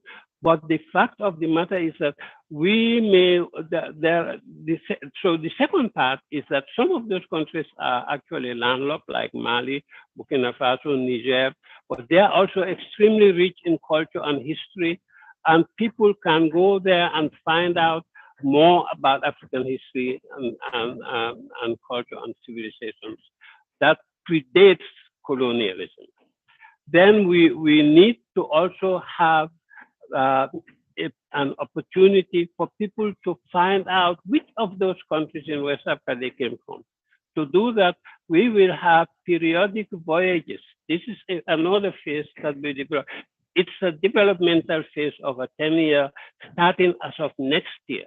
And we want next year, we need to partner with the United Nations. We are developing partnerships with ECOWAS, we're developing partnerships with the region, and we are also in the process of partnership with SOAT, that is the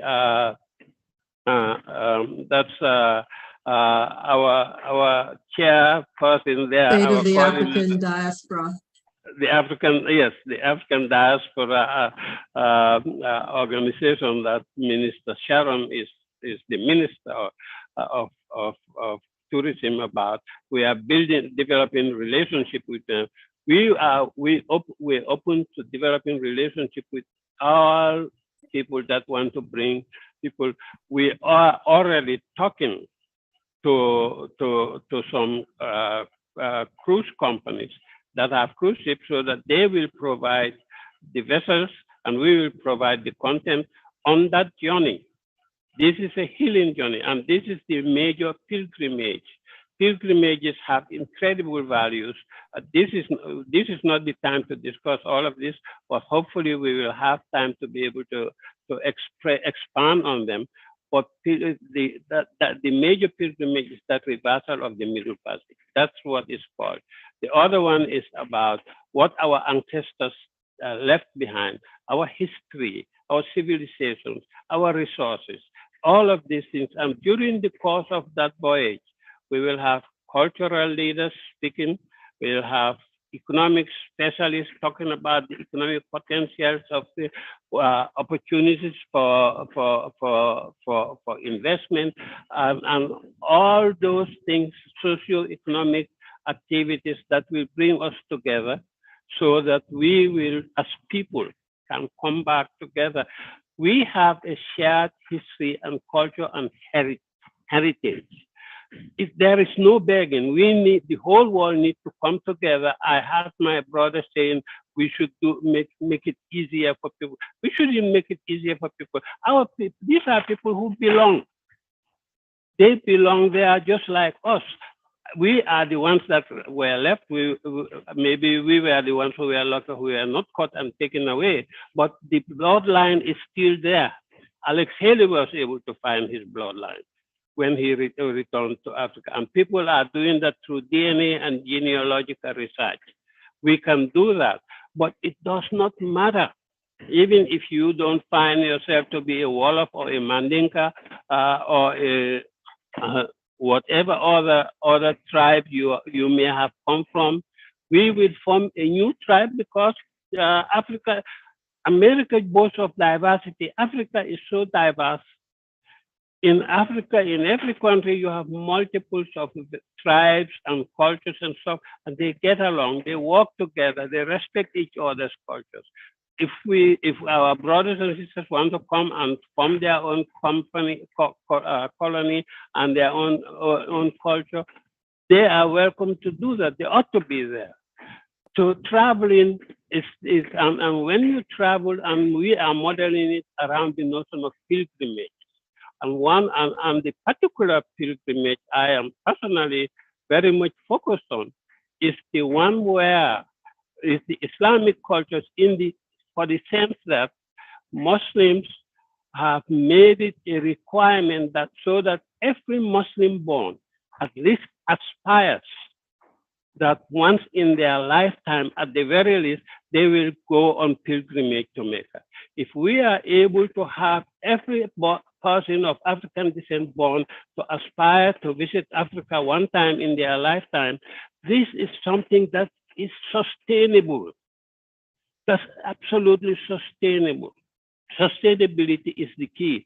Islam, when it started, I lived in Rome. I worked for the United Nations in Rome, for FAO. And one of my favorite pastimes, I'm not a Christian, but one of my favorite times I spent on Sundays at the Vatican, just see people from all over the world.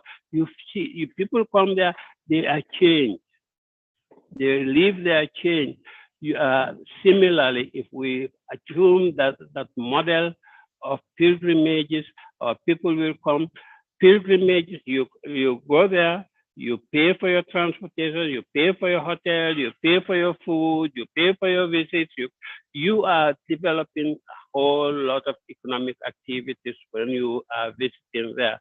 The key is that we Africans need to come up with our own model.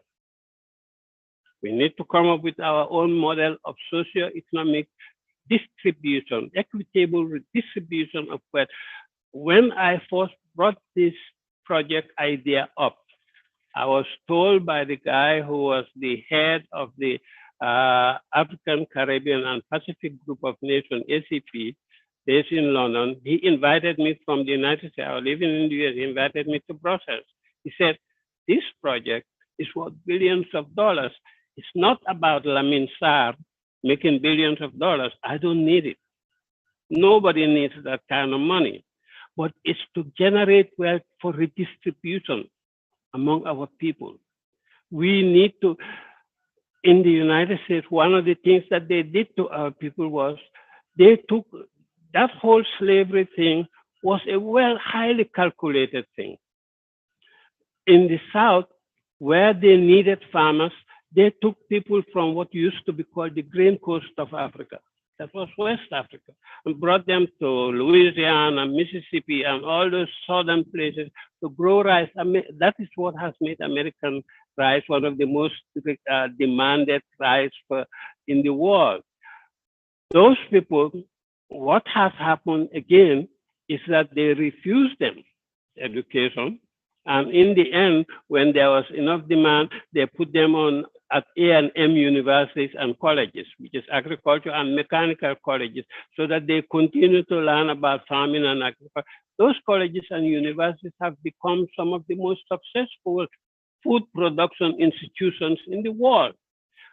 They are still Black institutions. Why do we in Africa have to be asking the Chinese or the British or the French or the Americans to come and help us? Why can't we get people from those universities to come and we work together? The land is our shared heritage. We work together, they bring their expertise, and we have the labor, then we redistribute that wealth for everybody's benefit. We are working on this initial opening voyage. There is one other travel program. We have 4 different, there are 2. I beg you to just conclude with these 2. The one other travel program is that we will station a cruise ship on the west coast of Africa, covering the whole of ECOWAS, so that the ship will go at a set tourism season, cruise season, will go from Nigeria to Cape Verde and back and forth.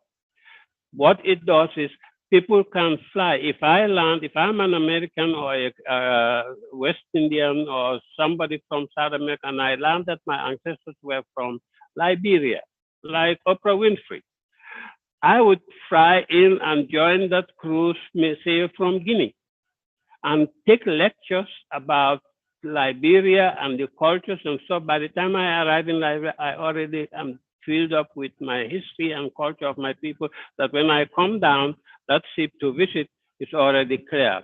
And it goes back. But the second part of it is, it will also allow Africans from that region to travel back and forth to interact not just with other Africans in their countries, but interact with also those who are traveling from the diaspora, to join those cruises, to talk business, to discuss, to make connections. Another program is also the exchange program. We have expertise all over. Why can't we bring them and finance them, and they work together to develop concepts that will help us to actually create a new world order together? This is actually what our project is about. And I am open, and I welcome anybody who has ideas and to want to hear more about this to be in touch with us. Thanks for the opportunity. If there is any questions after, I appreciate it. Thank you so much, Mr. Sar. Thank you so much. Very interesting. I would just like very quickly mention that we have also many colleagues and friends here from IIPT, International Institute for Peace Through Tourism, Dr. Ludo Amor, Mark Lee Wilson, Mr. Timothy Marshall, Miss Diana McIntyre from Jamaica. So as we have arrived to our end, and I still don't see Miss Sharon here, unfortunately. So maybe somebody from IIPT want to say something. I don't know, Mr. Timothy Marshall or Lou Damore, Diana, Mr. Mark Lee Wilson. We'll call on our president and founder, Dr. Louis Damore.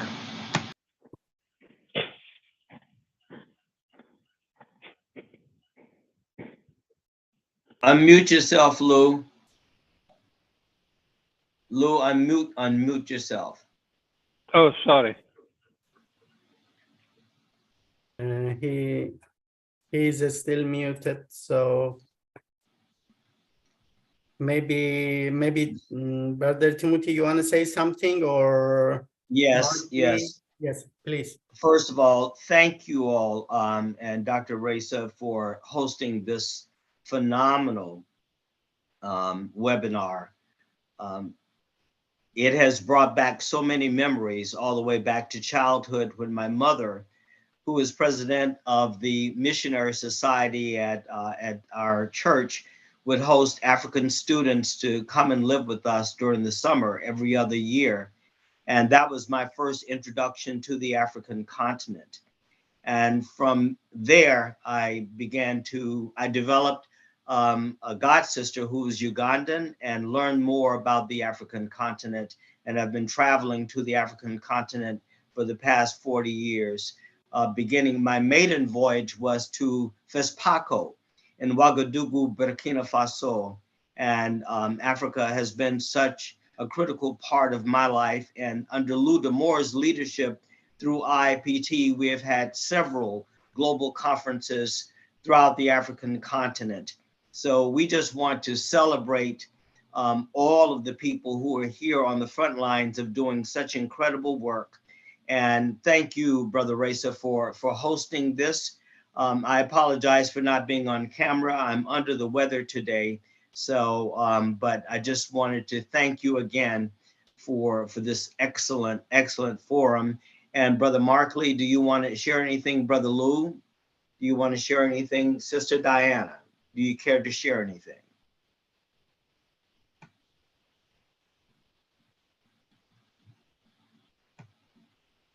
Well, let me also Good morning. commend you of the Institute for the organization of this forum. One of the speakers at the beginning said something like it's overdue, and I agree with that. We need more of this. It is extremely helpful and beneficial to us all who are members of the diaspora. There are many interesting and exciting opportunities that have been shared here.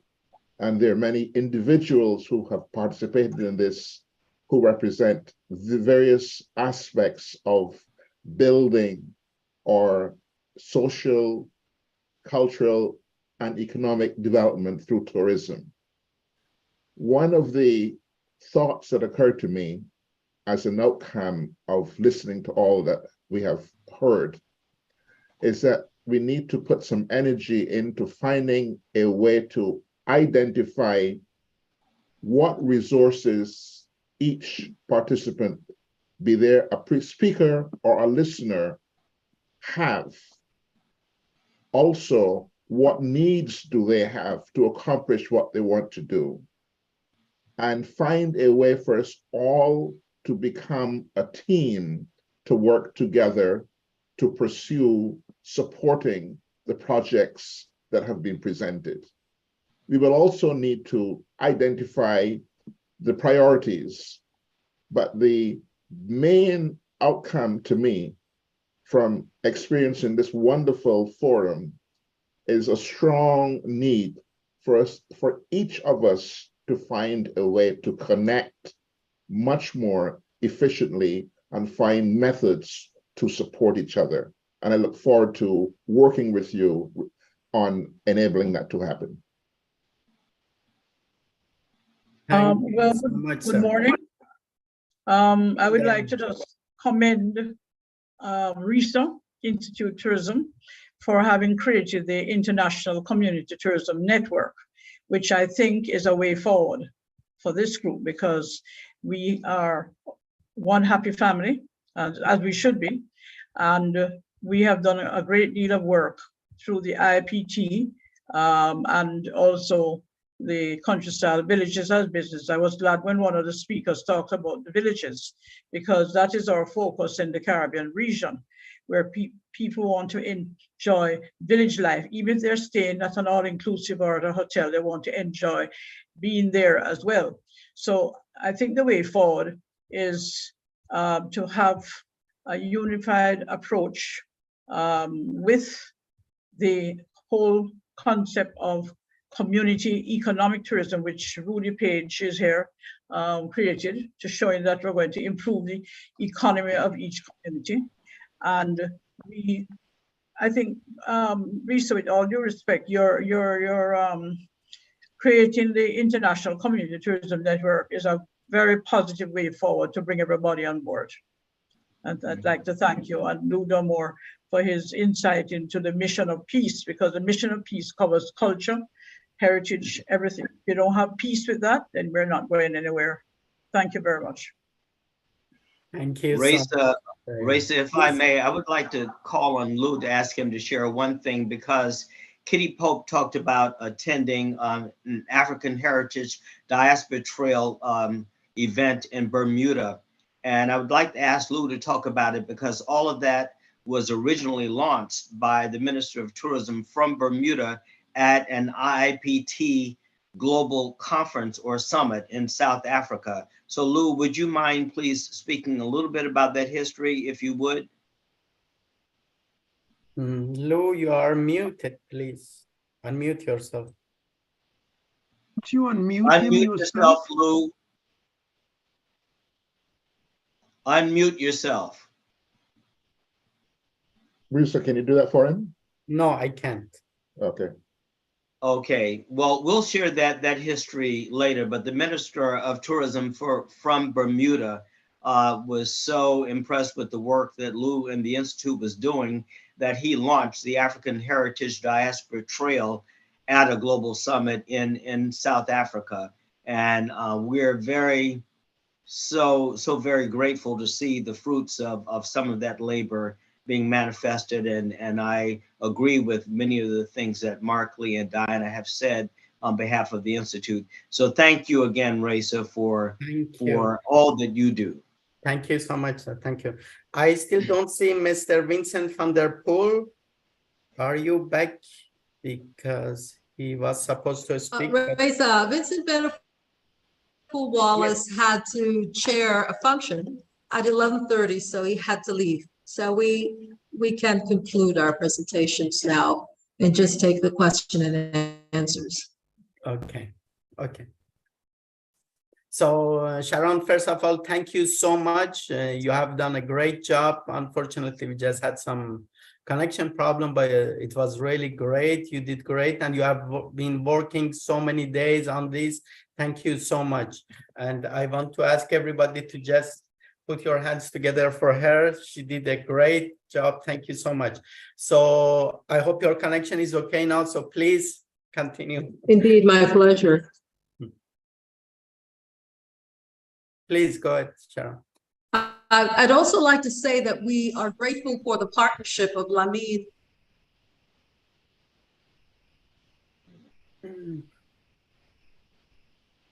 SAR, who has worked tirelessly to do the pilgrimage to bring its people to a place of pilgrimage. This is something that the diaspora must do in order to self-reparate or to self-heal and for self-atonement. So we look forward to doing this with everyone here who is interested in our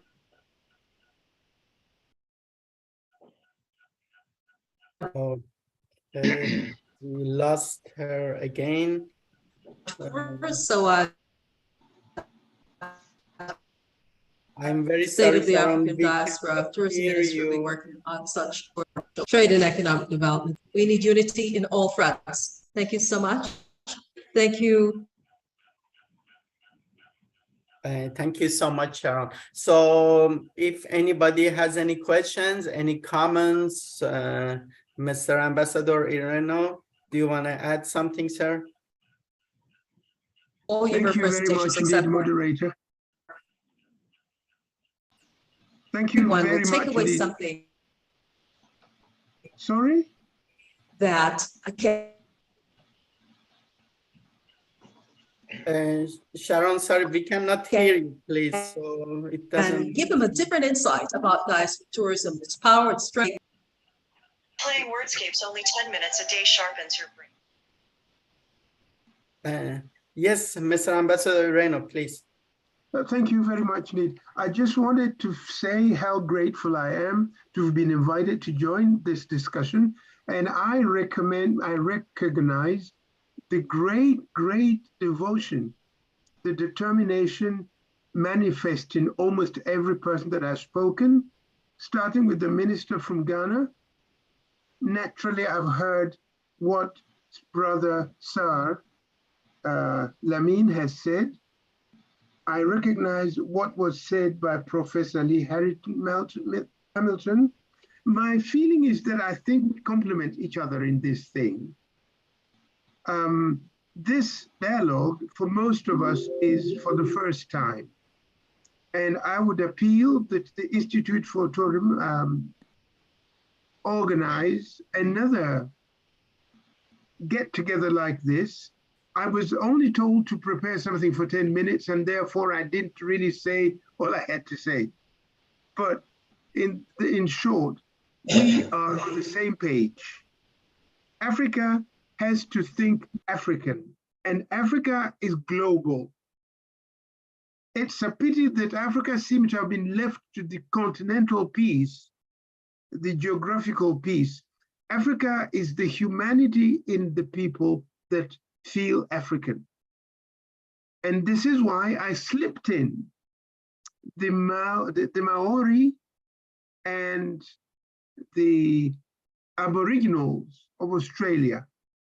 And these people feel as African as some of us don't realize. And I'm saying that because we've had education from people that made Africa irrelevant. We've grown up not thinking about Africa beyond the continent. It's even an effort for us to appreciate fully that people in the Caribbean, in the United States of America, and in Brazil are Africans. We have problems understanding that. I thought this was an occasion to begin bringing these issues. And as we said, let's go cultural first, then the rest more or less follows. When a person's heart is with you, there's very little you can't do together. And this is where I think the message from Brother Sar Lamine is so profound. But I do what I didn't have to say myself here. I'm the vice president of the organization Millicent Odiambo spoke about. I'm the vice president there, global. And we, IDO, have a project that has taken us to Jamaica. We've gone to Antigua, we've gone to Guyana, we've been to Atlanta. We take kings and queens to these countries because one lady here said, yes, we want African royals to be seen. Otherwise, we don't think Africans are more than monkeys in the trees. Well, we've done this, and therefore there is a lot of convergence in the dream of the new Africa the world will see. I thank you very much. Again, I don't want to be the best dancer and the only dancer. Thank you so much. Thank you so much, sir. Thank you. Anybody else want to add any comments?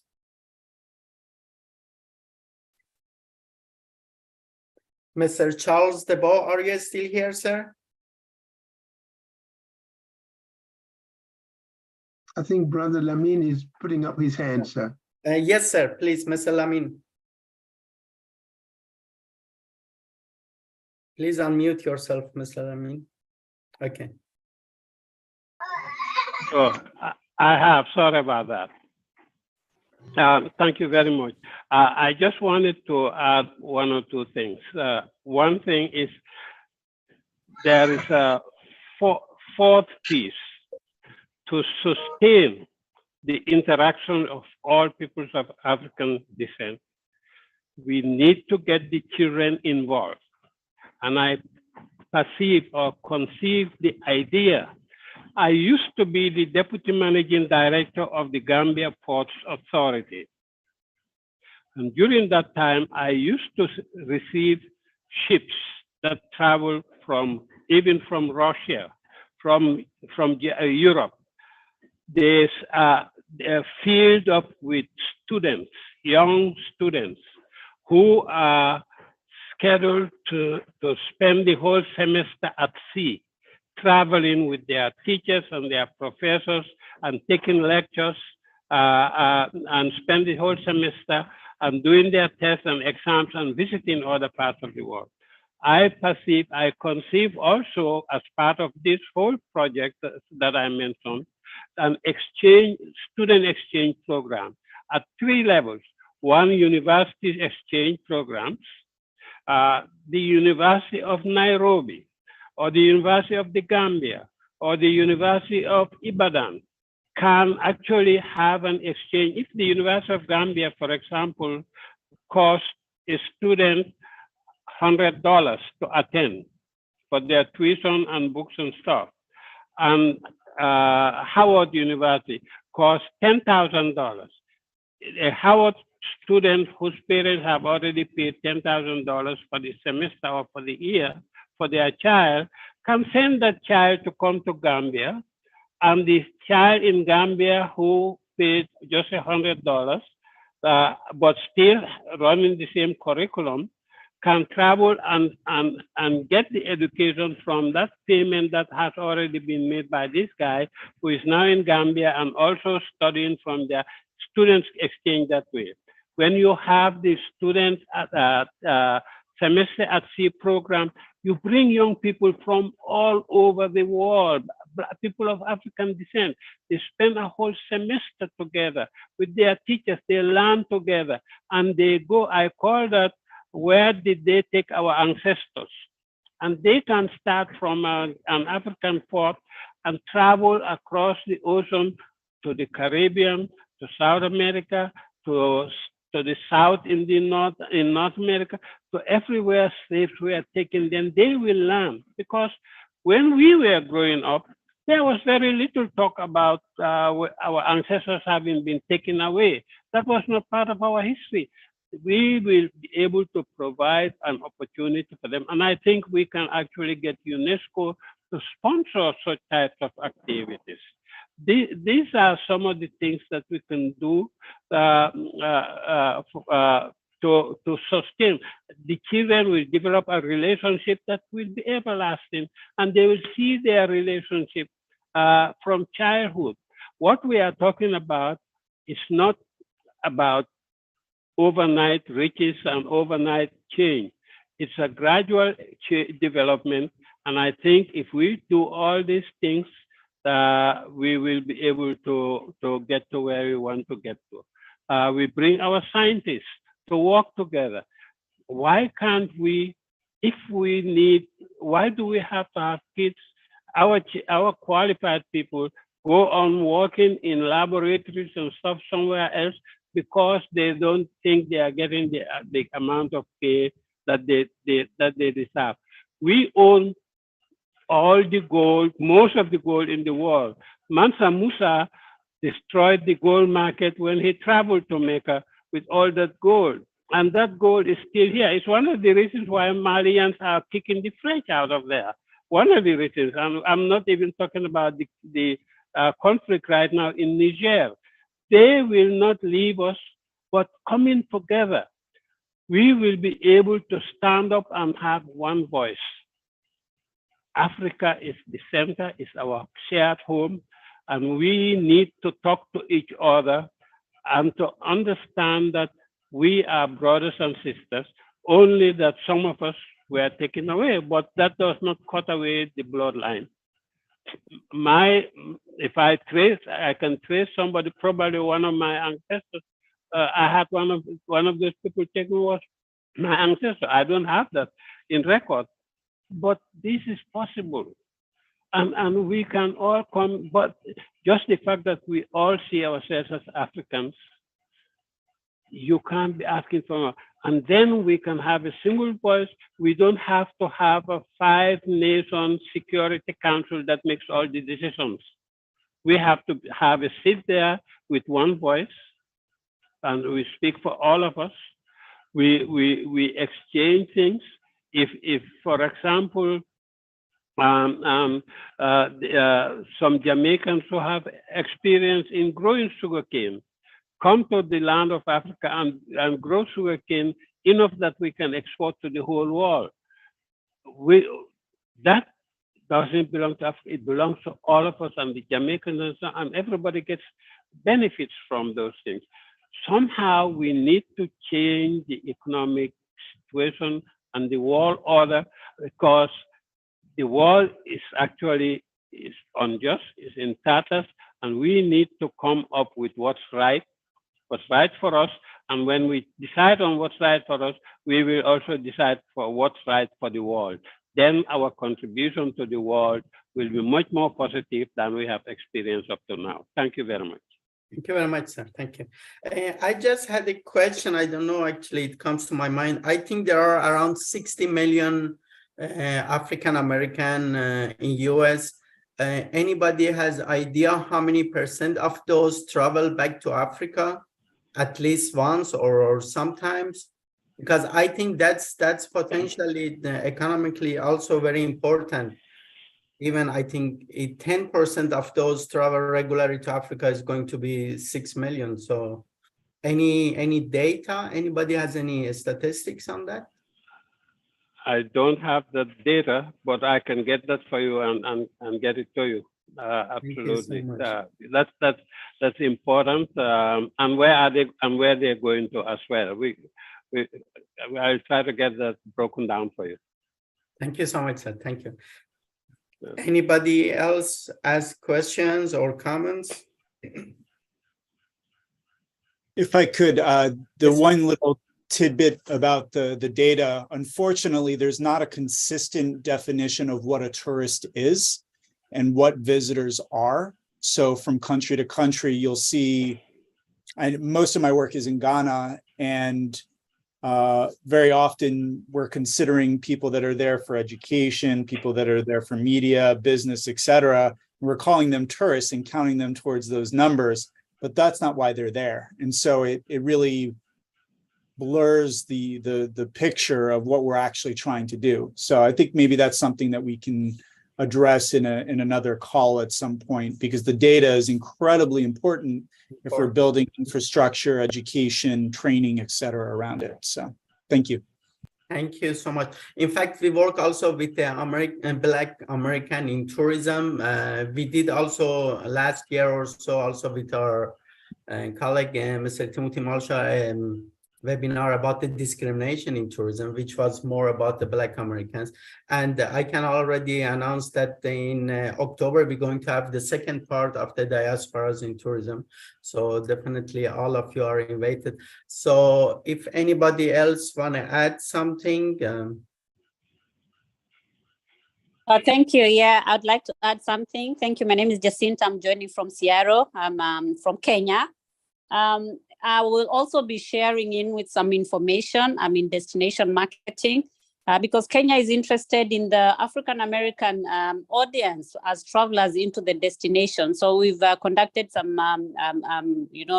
research. We have some numbers. So we can share that, and we are looking at working on trade and media engagement to reach this market. So I'm really excited to be part of this, and I would really like to participate. I'm here in the US, so be able to collaborate and share information and be able to actualize this. So thank you very much. I've shared some detail on the chat about myself and what we are doing and our association with the Kenya Tourism. Thank you so much. It was amazing to be part of this. Could you please tell us a bit more about your destination marketing? I mean, how are you targeting the, let's say, the US market? What exactly are you doing? Do you have any advice? How we can have more, let's say, Americans, or at least, let's say, Black Americans traveling back to Africa? As I said, we are focusing on targeting them within this current financial year. It's going to be our first activity to specifically look at the Black travel. And we're looking at data from MMGY and the Black traveler, some insights from Black consumer studies.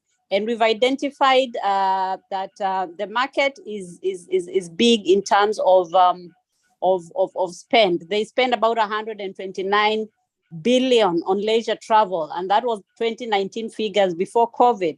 And that we see that it's easier for them to choose destinations, exotic destinations in Africa because of the connection. And for them, they want to be able to feel, welcome and represented in the marketing, in marketing communications. You find even African destinations, when they market here in the US, they rarely use Black faces on their promotions, on the social media, so we want to encourage the African destinations to target them in their platforms, in the activities that they do, to be able to bring that connection. Ghana has done exemplary well in the heritage tourism, return back home campaign. So we want to be able to build something for Kenya in those terms, and also see if there's a niche for us. So it's something that we are going into. We will be able to get deeper into the travel trade chains that focus on the African American and the diaspora travel. So it's just a starting point, and if any information comes on board, we'll be able to share more. Thank you so much. So any idea of what is the first destination that the Black Americans are traveling to? Any idea? Right. Jacinta, right now sorry. Yes, sir. Yeah, I was saying right now, Ghana is getting most of the destinations. Senegal is getting a pretty good thing. Something is happening now, as a matter of fact.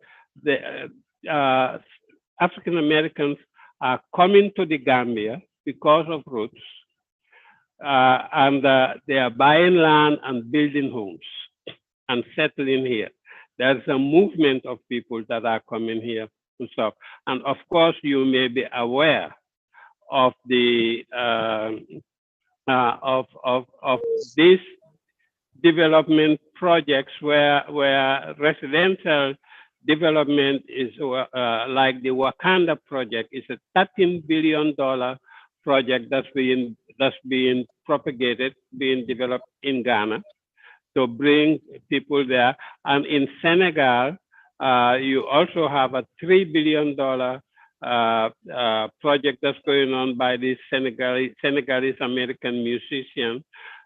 They're all putting these things together to attract people to come there. My concern, I have a concern about that. And those are things that that's why we can all work together. There has been mass movement of people that brought people to Liberia. And I heard the minister talking about people that were brought from Canada to Sierra Leone and settled in Sierra Leone. The end result of that has been that people did not integrate into the local societies. They came here with the notion of superiority, and it led into conflicts. In Liberia, it's what brought about Samuel Doe against the Americo-Liberian families who considered themselves Americo-Liberians. And as a matter of fact, they are so into that today. If you ask them, where are you from, they will tell you, oh, my ancestors came from North Carolina, not understanding the fact that your ancestors were actually stolen as enslaved and taken to North Carolina before they were brought back home. So all of this in Sierra Leone, Canadian enslaved people were actually brought to Sierra Leone, and they filled up. They were in Freetown. That's why they call the capital Freetown, because they left freed people. They came to dominate the whole society and oppress the local people. We need to be able to integrate people so that they become part of society and be part of that whole development together. These are the projects, these are the objectives that our heritage revival is really looking into doing. And definitely we need, definitely there is much more need in the data and statistics, so we can then understand the situation and how we can do things in the destination marketing and so on. Thank you very much, sir. So I see Mr. Zablon rising hand. Do you want to say something, sir? Yeah, thank you. Thank you. First, I join my colleagues from in saying thank you for organizing this summit. And of course, I say I'm from Kenya, from the Tourism Board. I would like to join my Jacinta in actually concurring with her that Kenya is actually looking for the Black diaspora market very keenly. And we are strategically actually investing in that market because we have seen a lot of interest in that market, especially from the US. And basically, like now last year, we hosted what we call the Colored Girl. The Colored Girl is an association of African-American women who are professionals. And after that, we've seen a lot of interest in Kenya. So basically, like every month, we get a lot of interest from US African-American inquiring about Kenya. And so the government has decided that this is a market we are keen on, which has a lot of potential. So Jacinta is one of our key voices in the US, especially in this Black segment.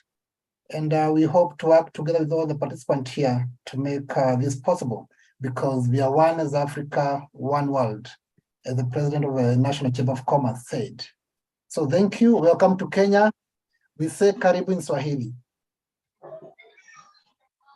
Thank you. Thank you so much. Thank you. Anybody else want to say something? Yes. Mr. Moderator, you had Mr. Moderator, you had wanted Lou D'Amour to say something, and I think he's unmuted now. Yes, of course, yeah. Please. Yes, you hear me? I'm unmuted.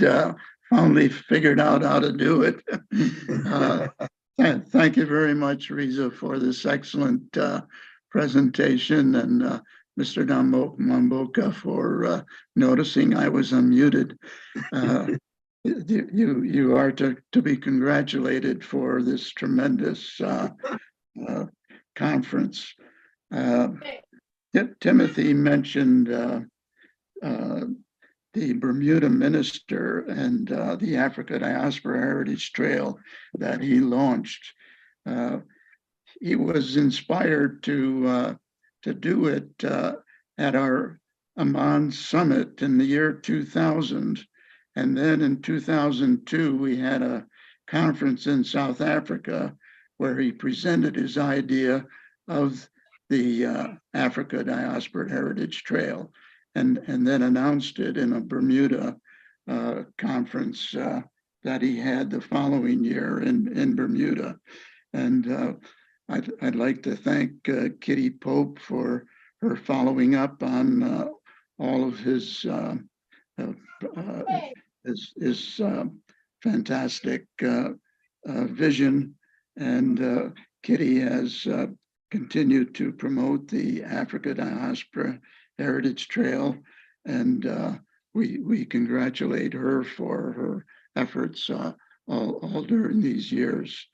I'd also like to say that we've had some 5 conferences in Africa on peace through tourism, and one of them in particular, we dedicated the Uganda Peace Trail, the Heritage Trail in Uganda, and we twice dedicated Niagara Falls as a peace park in Africa. So thank you, Riza, for this opportunity to speak, and Mr. Namboka for noticing I was unmuted. Thank you. We have Mr. Media Ward or Miss Media Ward raising hand.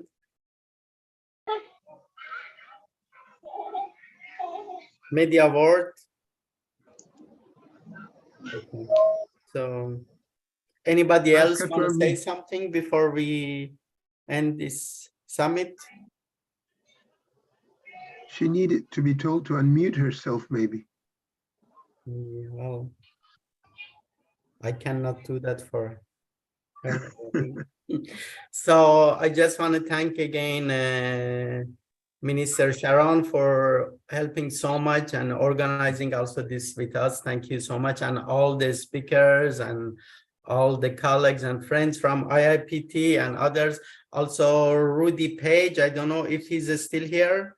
Mr. Rudy Page, are you here? He was going to broadcast also this show in his, I think in UK, he was here, he left. So thank you so much, everybody, and the best. And definitely we will meet again in October for the part 2. Thank you so much. Thank you. Have a wonderful day, evening. Thank you. Thank you, Riza. Thank you.